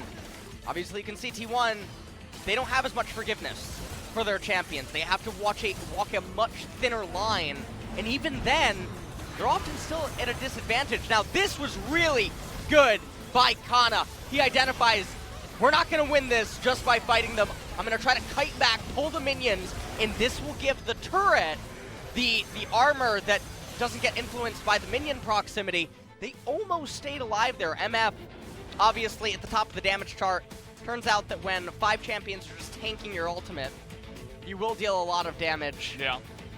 Early on in the game, Cask and bullet time mattered. Yeah. Later on in the game, not at all. Not even a little bit. They were getting fully casted bullet times on top of the entire team, and then Soraka just pressed R, and you know what? then was staying alive with full health. The and healing highlight everybody. for this today, for me, is Hanwha Life lived up to expectations with what they talked about in regards to the draft. True. I am so happy to cast a game like this and see it. I love Soraka. What LS actually stands for. Love Soraka. Love Soraka? Oh, we figured it out. Okay. That is it. Somebody Photoshop, you know, like Soraka and LS together like this. That would be nice. A tan needs to just draw an image. Get out there. Like, Yeah. Yeah. And you know what? Maybe we can be burning Morello together. Yeah. That would be perfectly Perfect. fine. Yeah. That'd be perfectly fine. Put Yuumi on my shoulder. Yeah. That's some artwork I can get behind. I like it. Yeah. Where does Ornn go? Where does Ornn go? What do Yeah. you mean? Maybe just replace your face with He Ornn's built the lighter. face. He built the bonfire, okay, you know? Yeah. Like, He come sets on. the whole, he puts the whole thing together. Yeah, he does. Okay, yeah. Does Olaf count? Is he Ridiculous. part of this? Tom's waiting in the background in case the cops come. Yeah. You know what I mean? He's gonna take us away Devour on his you. boat. Yeah. Spit you out across the border. Yeah. Well, that was a pretty crazy series, the way it went. Lots of fun stuff from Hanwha Life. If only there was a way that Top Tom could still exist. Soraka goes mid, then you get like a Kog'Maw or a Jinx, and you throw an Ivern in the jungle. I think I need to go to the bathroom. Yeah. I hope that we go to MVP break Where's soon. the Yumi go? On the- There's a lot of on options the now. Kog'Maw. Yeah. Of course. There's a lot of options now, you know? Ban away the Yumi, maybe you just Maybe go just for throw in a Lulu. a Lulu instead. Karma? Karma top, no, but then it's like, no, it's not the same. I'm getting hot flashes right now. You just ban away, okay, I don't understand how Haru gets What? it, but at the end of the day, he was the one getting the kills, so I suppose they were really happy with that.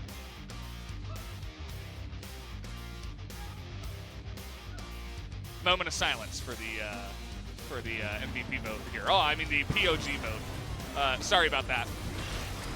As yeah, Kana was really the only one doing much. He used a lot of his burst though onto the 80 carry. 80 carry was not the real carry. Real carry here was CuVee. It really was. Yeah. You think Olaf can do all this without Soraka and Yumi? No. No. Absolutely no. No, he can't. We've seen it. How many games of Olaf have we seen where he just runs in and dies? Well, you guys remember when he flashed in and used his buttons? Wow, what a great performance there from the Olaf. I'm really taken aback. All right. Gotta love that vote. Yeah. Okay. I don't. I want to see the tallies. I want to see. Do we get to see it for game 3? Yeah, we do. We do. Okay, I good. do believe that we get to see the tallies. We got to see them yesterday. So I'm really curious because that really doesn't make any sense. I really don't understand it at all. We're getting a secret message here. Everyone but us voted for Olaf. Everyone else voted for Olaf. I'm gonna pull the LS here and just walk off. Either way, guys, I'm gonna hand it over to Ji-sun. She'll help us with the translation of the interview. Thank you very much, guys. This is Ji-sun with the internet translation. And let's hear from Haru, CuVee from Hanwha Life Esports, picking up 2-2-1 victory. CuVee, how are you feeling right now? For game 1, I was really proactive, so I enjoyed playing it. And Haru, you were playing against your former team, right? I actually don't really pay too much attention outside the game. I just wanted to have a fun game in game-wise. Haru, how's your life in Hanwha Life Esports? I'm super satisfied. Our coaching staff and also our teammates are taking a good care of me. So that's why maybe I'm looking so happy. Before going into this interview, I want to ask you about this Vsta as a starting player. I have no big thoughts about it. That was a decision from our coaching staff. CuVee, their performance on set in game number 1 was incredible. So people are taking a few runes on the champion. So what's the better rune, Conqueror or the Aftershock? Conqueror has gives you a lot of advances in terms of 1v1 fight, and well, Aftershock is also good in terms of defensive fight. And we had a lot of wombo combos in Hanwha Life Esports competition for game number 1. You had a very bold engagement. Because they were kind of in the front. That was the only reason why I ran in. But you were the only one rushing in. Was that dangerous? Well, if I rush in, I believe my teammates will just follow. Set Rumble was a great teamfight comp, but is there any other part for that comp? When it comes with sets, you can also put Rise, and also Mordekaiser is good with any compositions. So, was that because CuVee was good or Sat is strong? I think Sat did a lot of work, to be honest. Well, you guys did drop game number 2, but game number 3, Haru was a monster. and the coaching staff, players are keep saying that Haru will make something happen this year, and today, game number 3 was about it. I think that my performance is improved a lot, and for that game number 3, we actually could end the game earlier. However, we were a bit afraid to, so the game was a bit extended, so we have to work on it as well. I used to be a little bit of a coward, but I've become very bold. And Yumi on Lehends was awesome as well. So I guess you guys have been practicing that. Yumi Olaf comp, so who's the main caller for that? CU Lehends is the main shot caller in that kind of composition. Yeah, Hana Life players were really loud playing this game. Well, I'm not, but Lehends is really loud. I just kind of follow the mood in our team. Do you like Lehends style? Very interactive and active communication. He's really always friendly, so I really like him. Well, thanks to that synergy, Haru was able to pick up that quadra kill as a jungler. Well, actually, T1 had a really nice position in the flank. Did you expect this big victory in this fight? Well, at that point, I was sure I was not going to die, no matter how far I go in. Well, weren't you sad you missed the pentakill? Well, pentakill doesn't really matter if you get the victory. I value victory higher. After a couple of team fight victories, we knew that we will be able to break down the Nexus in the end. And also Soraka. I mean, Hana Life Esports was trying a lot of creative composition.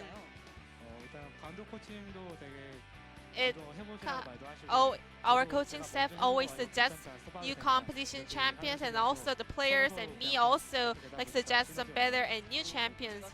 So it's a communication each other. So you're going to be playing against Keen in your upcoming series. So how are we going to prepare for that top lane matchup? Any message for Keen? I mean, Keen is not good at talking or interviews, but he is so good at game.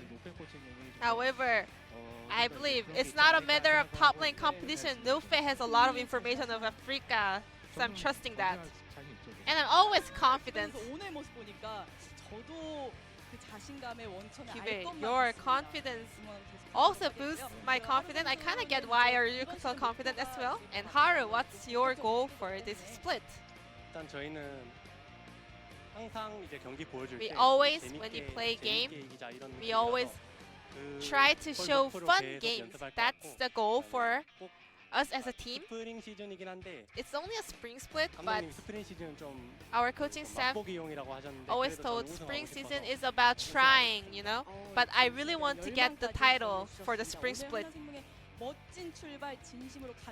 T1 fell to brand new Hana Life Esports, and this will be the end of the interview with the main characters, CuVee, Haru from Hana Life Esports. Thank you. Thank you, Ji-sun, as always, for the wonderful translation there. Good to hear from the boys from Hanwha Life. And yeah, very well-deserved victories over T1 there in the series. I feel like it really came down to the compositions and the drafts in that one. Yeah, and this is the really big concern, because this is 6 games now, and not even including Keswick Cup in last year, where T1 are constantly plaguing themselves before the game even starts. And I don't know what to really say about it at this point. The players are obviously all really, really good, and so sometimes it doesn't matter. Or sometimes the drafts are much closer, like in game number 2. Game 2 is a perfect example, right?